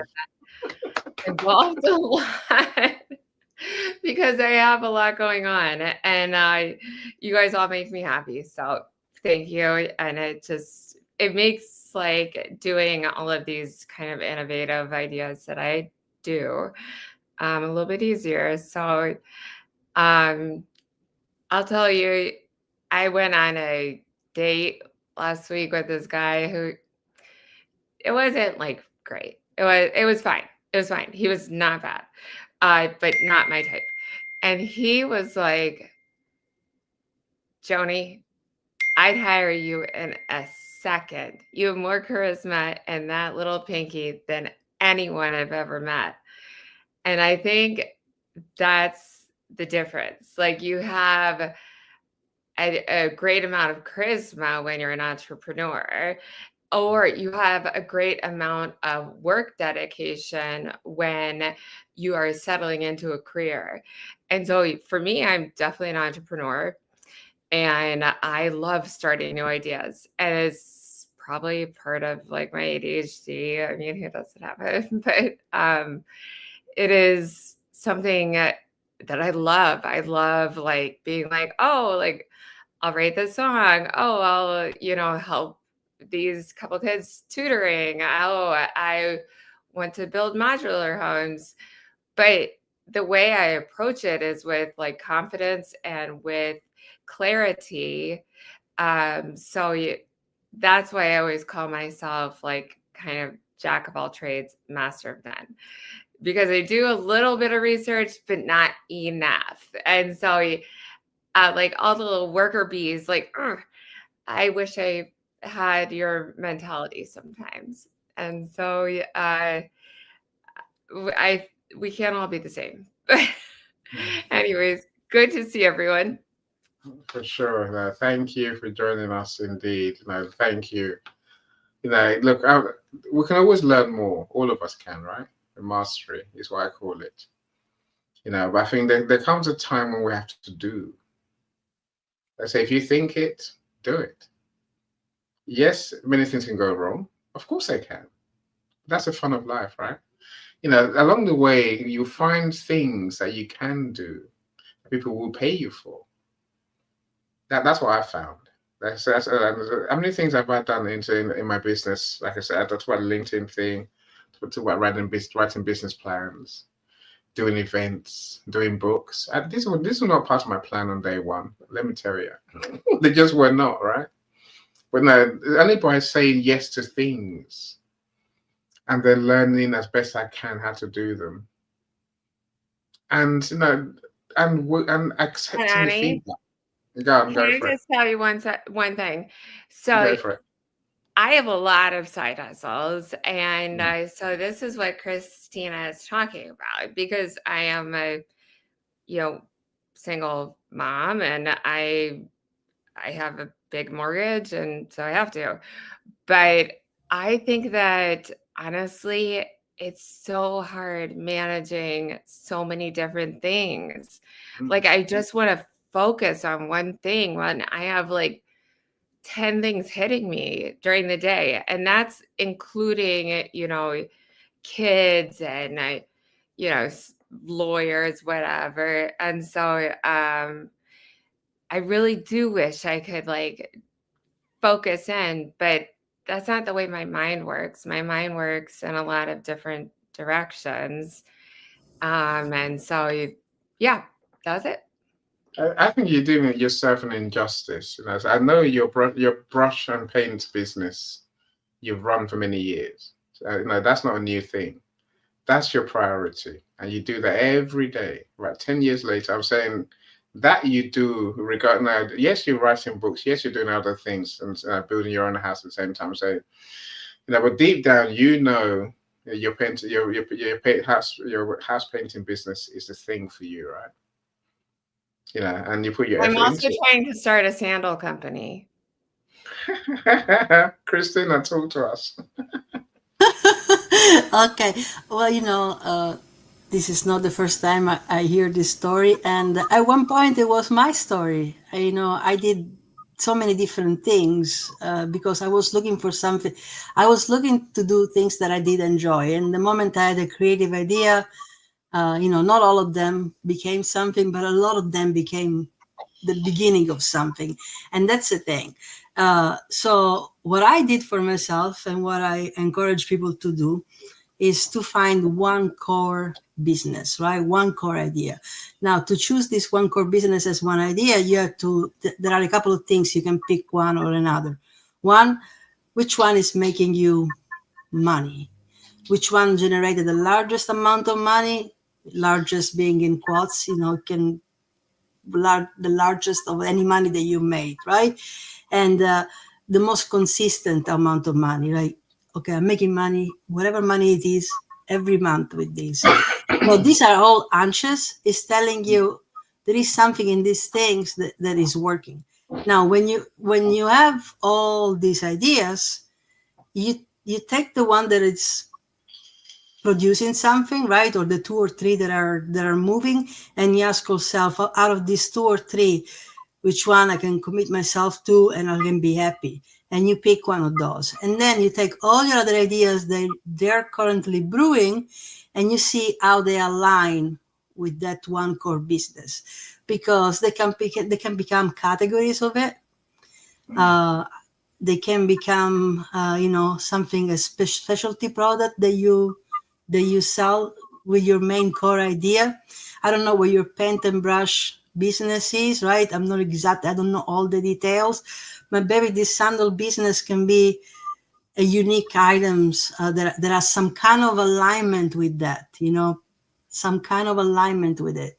Maybe it's the material, maybe it's the designs, but it comes after you develop your core idea. So you develop your core idea, you stabilize it, and then in your landing pages, in your LinkedIn landing pages, you can also tell people a little bit about you, all these other things that are your hobbies and your passions that you do. It doesn't mean that you have to forget your other ideas, but they can live in the right place under the main core idea, the main core idea.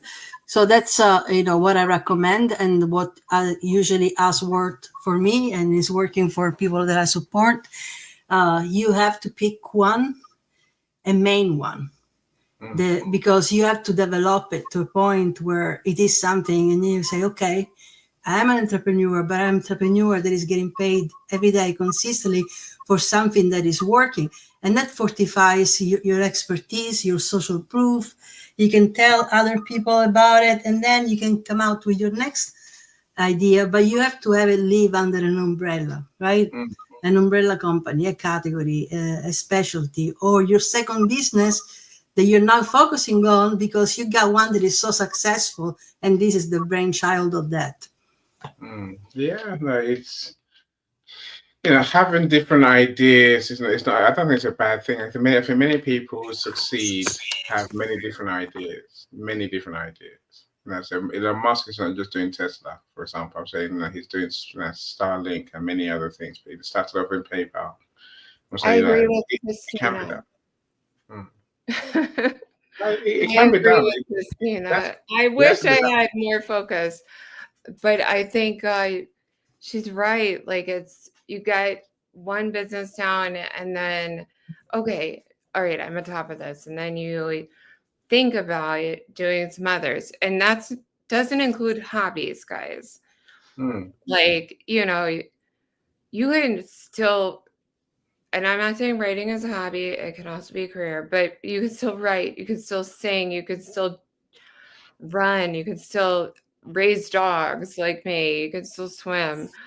But having an actual business where you are in charge of providing a service to someone else or employing someone else, it takes a lot of effort and thoughtfulness. And so I agree with Christina.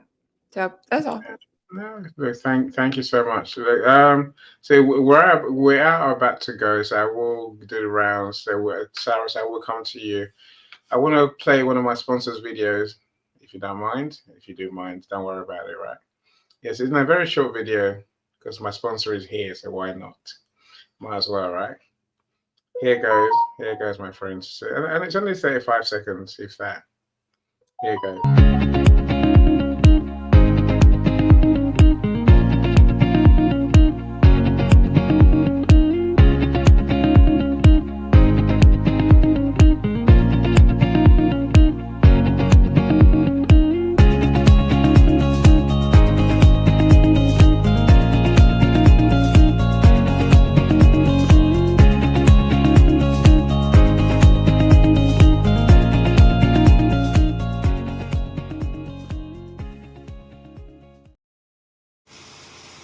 So that's the Stanley Green's Power Thinking app. So I'm a member, so I do use the app every day. And in case you missed it, he's offering 25% commission for anyone you bring to the app. So we do events. So Stanley does events, Power Thinking events on Wednesdays, twice a day on Wednesdays. If you're interested, connect with him and find out more about the app and more about Power Thinking's bite-sized mindset thinking. It ties into our show, so I'll go with that. So Stanley, that's how it's done, right? Thank you so much for being here. Thank you for being one of my sponsors for sure. Gladys says, offer a solution, not a sales pitch. I couldn't agree more, my friend. Forget about selling. Selling doesn't help us. Those who want to buy from us will come to us in good time. But only if we show that we can help them with their problem, as Cyrus said. Cyrus, are you still there? Joni, I'll come to yours for your one big tip that you can leave us with today. Let's talk to you, Cyrus. Hi, Cyrus. What's your Cyrus? How's it going? You okay? You all right, Joni? Yeah, she's all right. She's here, right? I think she's okay, but her microphone isn't. I'm okay. I'm okay. Absolutely. No, I'm just going through kind of a hectic time with selling my house, building a house, starting a couple new things. So running a business, starting a new business. I tell you. I am still trying to make time for you guys. Love ya. All right, I'm gonna mic off. Right. So I'll come back to you, Joni, with your one big tip for new entrepreneurs in terms of the entrepreneur's mindset. After Cyrus, if that's all right. Cyrus, share with us now. So you've been in business for a while. So, what's the biggest thing that you want to leave us with today? Yes, thank you. Yeah, I will share, and I hope it helps people. So I've had the pleasure of being the CEO of Wendy Juno and Whisperway since 2019. It didn't become profitable until 2024. So I had a few years of difficulty, which was the first 5 years. And usually, if your business doesn't survive 5 years, either you go out of business or you have to find a coach or find a new method and just re-strategize and do something about it. Otherwise, it won't be profitable. And some people say, well, I'm not bothered about the fact that it's not profitable. Well, I don't tell them, but I can't help but think that you are a hobbyist. You're not an entrepreneur, because if it's profitable and you're making money out of it, brilliant, you're an entrepreneur. Please do not reduce yourself to solopreneur, because that tells me you're not a good team player. You don't have a team.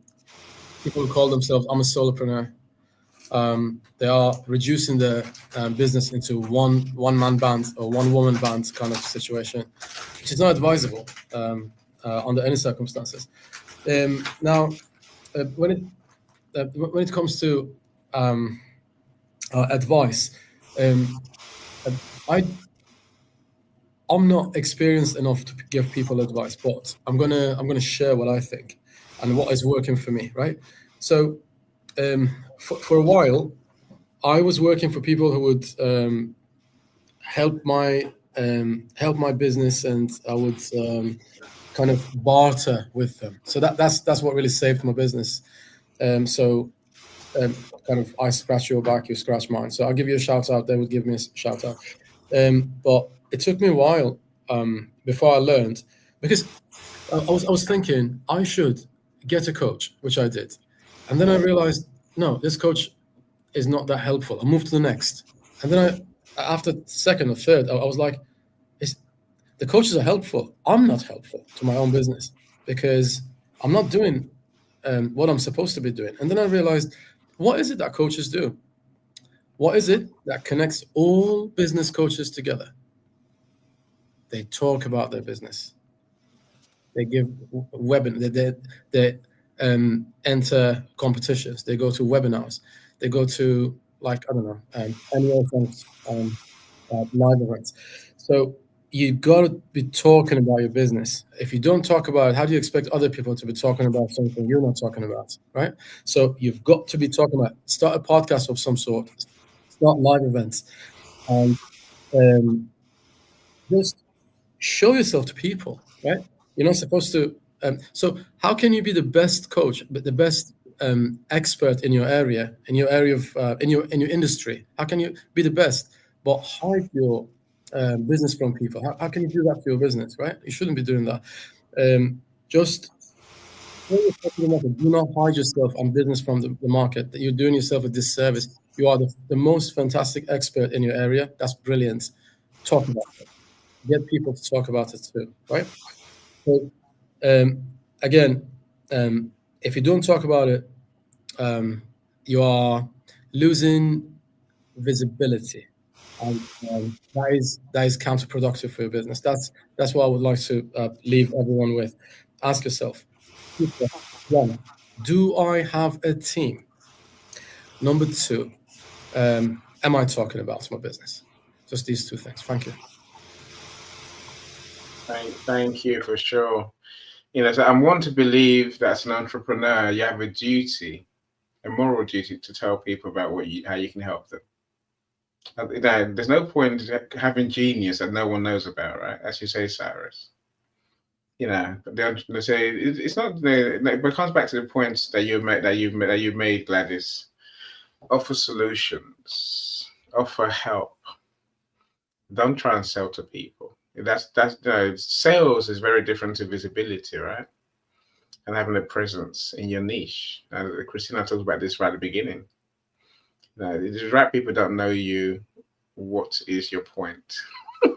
I wonder, right? Christina, if you want to comment on Cyrus's share, please feel free. Yeah, not necessarily a comment. Thank you for sharing, Cyrus. Just some advice in general. Reaching out to people, getting all the moving parts of this business that you're building together. You could have a to-do list that is so long, it's just overwhelming. So I believe in to-do list, but my to-do list is 4 tasks each day. And if I don't complete one of those 4 tasks, or sometimes 2, I forgive myself, and it goes in the next day, and it doesn't become 6 items now. It's still 4. Those become the top 2 priorities, right? So anything that you set yourself to do, schedule it. Schedule it and get it done. If you are somebody that has a ton of ideas and keeps getting sidetracked because, but what if I can do this, and what if I can do that, right? Schedule that time as well. Schedule the 4 mandatory tasks that are going to move the needle for your main thing, right? But also schedule time for creativity, for attending events such as these, or for brainstorming, writing down every idea that comes in your mind on a notebook, and schedule time to review them and see if they align with your main idea. This is my main advice. You just have to keep the juices flowing.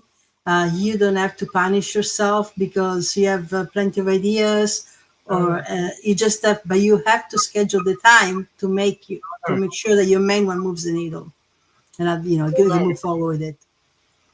I think I lost my screen, Christina. Oh. Yes, I've frozen. My screen's frozen.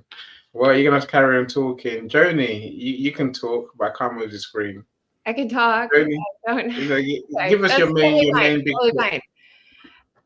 I mean, Christina's, gosh, you are so right. I really respect like your opinions. It's just you're interesting. And I think that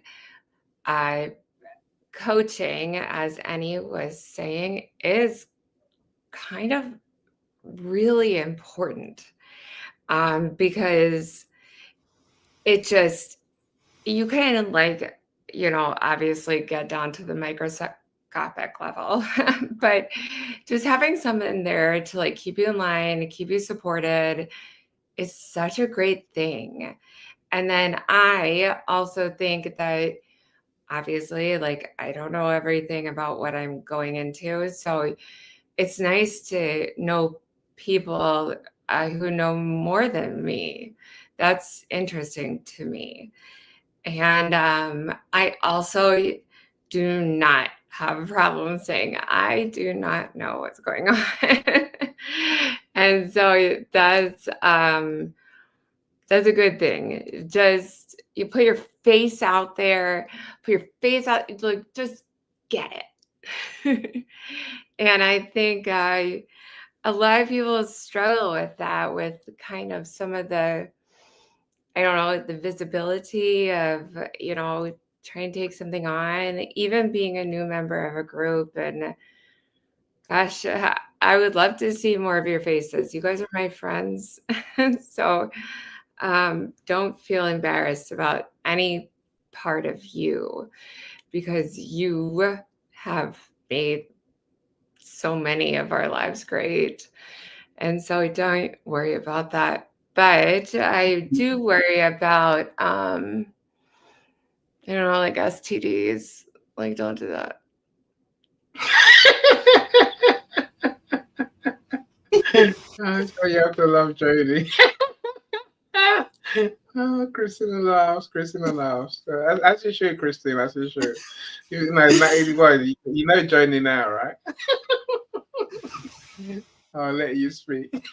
Oh, thank you, Annie. Oh, how can I come back from that? Okay. Yes. Let's speak about this.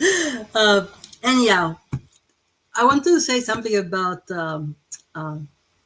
She mentioned getting a coach, right? So yeah, you can look for a coach, get a coach, talk to different coaches, and see who's right for you. But you can also, and looking for mentors, right? And a mentor is not necessarily somebody that you know or you talk to, or somebody that you look up to. So if you're not at the stage where you're able to get a coach yet, a tip that I would share, and I've done this many times, is find somebody in your circle. It could be at work, right? Or it could be, if you're still working, it could be at work, or it could be in, if you a part of a group that you really admire or you look up to, and make them your mentor. In other words, engage with this person, trying to learn from them and their journey. It might be applicable to what you're building, or it might not exactly be applicable, but it's all life experience, right? And when you start having this conversation, how did you get from where you were from your beginnings to where you are right now? It shows you a trajectory. It shows you a roadmap, and it helps you understand more about what it takes, to be able to move the needle, to be able to make progress, and what you're trying to achieve. Or a mentor could be somebody, again, it could be somebody that is a famous coach or you emulate, and you can decide to follow them, on social media, and listen to their podcast or read their books. Really keep your mindset in a positive state. Search actively for those stimulations that are gonna help you focus, because mindset is about that. It's about staying focused on what you're trying to achieve, right? And keep it strong. We talk about mindset and mind shift. Sometimes you have to get there first. You have to make the mind shift to have the mindset. But you have to nurture it. So a mindset is something that you have to nurture. So you can do it by attending events like these, hiring a coach, reading more books, listening to podcasts, and building communities, being actively part of a community, sharing with others, share your ideas, share things that you're working on and you would like to, get advice. Use you know use LinkedIn tools. Put a poll out there and ask people questions and see, who's responding. So those are all of the tools. And visibility, you build it with consistency. So you build it by being consistent with your headline, with your about page, with your posts being aligned with all that, with your content being aligned with all that. So be recognizable. Have your content be recognizable so that when somebody reads it, it's like, oh, I think I recognize this. And now people remember you. So they can remember you through live events. They can remember you through your post, your newsletters, your appearances in live events, or simply, planning and scheduling conversations. Schedule a call with somebody, schedule a discovery call with somebody. Those are all ways that you can really use to nurture your mindset. Are I you mean, back, Annie? Annie did that really well, right? I mean, the king of LinkedIn, make you famous. I mean, come on, Anne. You've stuck with that forever. And I'm sure that sometimes embarrasses you.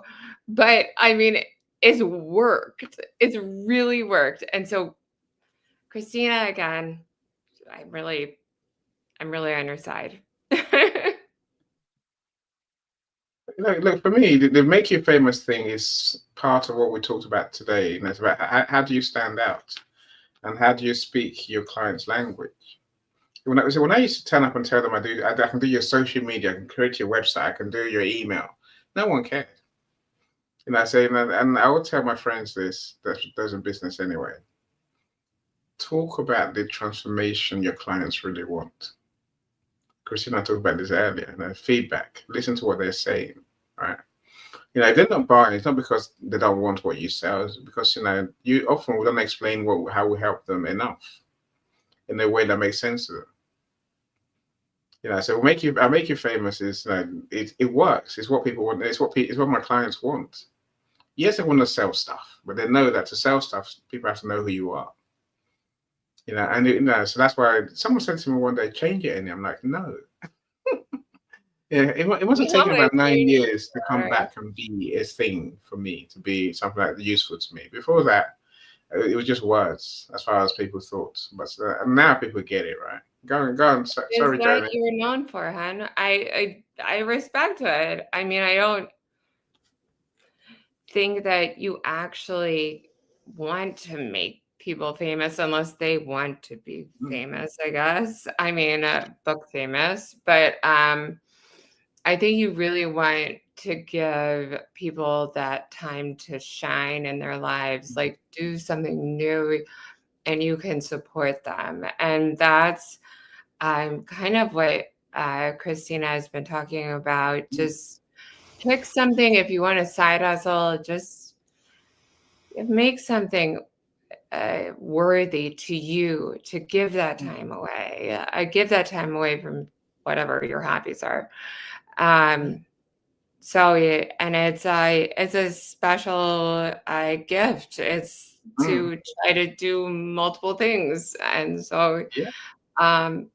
and I'm not like accommodating, or I don't know what the word is, but I'm not saying patting my own back, but I really do think he really I know it's so silly. It's been 3 years. We've been friends, like friends, and kicked it, like smoking, like a jewel behind the scenes. Like it's like he really wants to help people like get whatever dream they have going. And I think that's one of the reasons I think he's such a great human.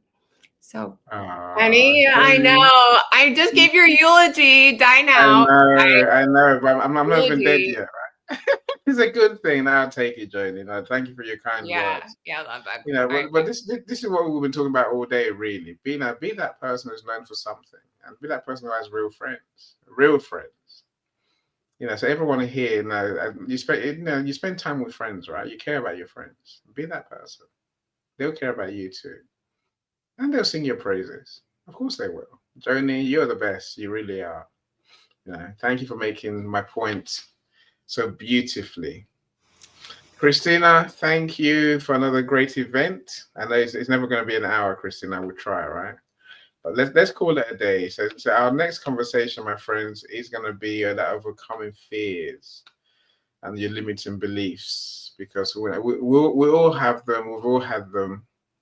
You know, there's a way to overcome the uncertainty and that inclination to stay in our comfort zones. I always say nothing grows in our comfort zones. We must escape the comfort zone as quick as we can, because you know there's nothing good there apart from, I guess, some false idea of safety. There's no safety really. And in business, you have to take risks. You have to get out there and do what you have to do, right? Find the confidence, find yourself. Anyway, my friends who say we're back again in 2 weeks' time, do connect with Christina, connect with everyone here. And I say, of course, connect with Mr. Stanley Green as well. Find out about power thinking. Sean says, I'm back. Sean, I missed you while you were gone. I was gone for a bit as well, right?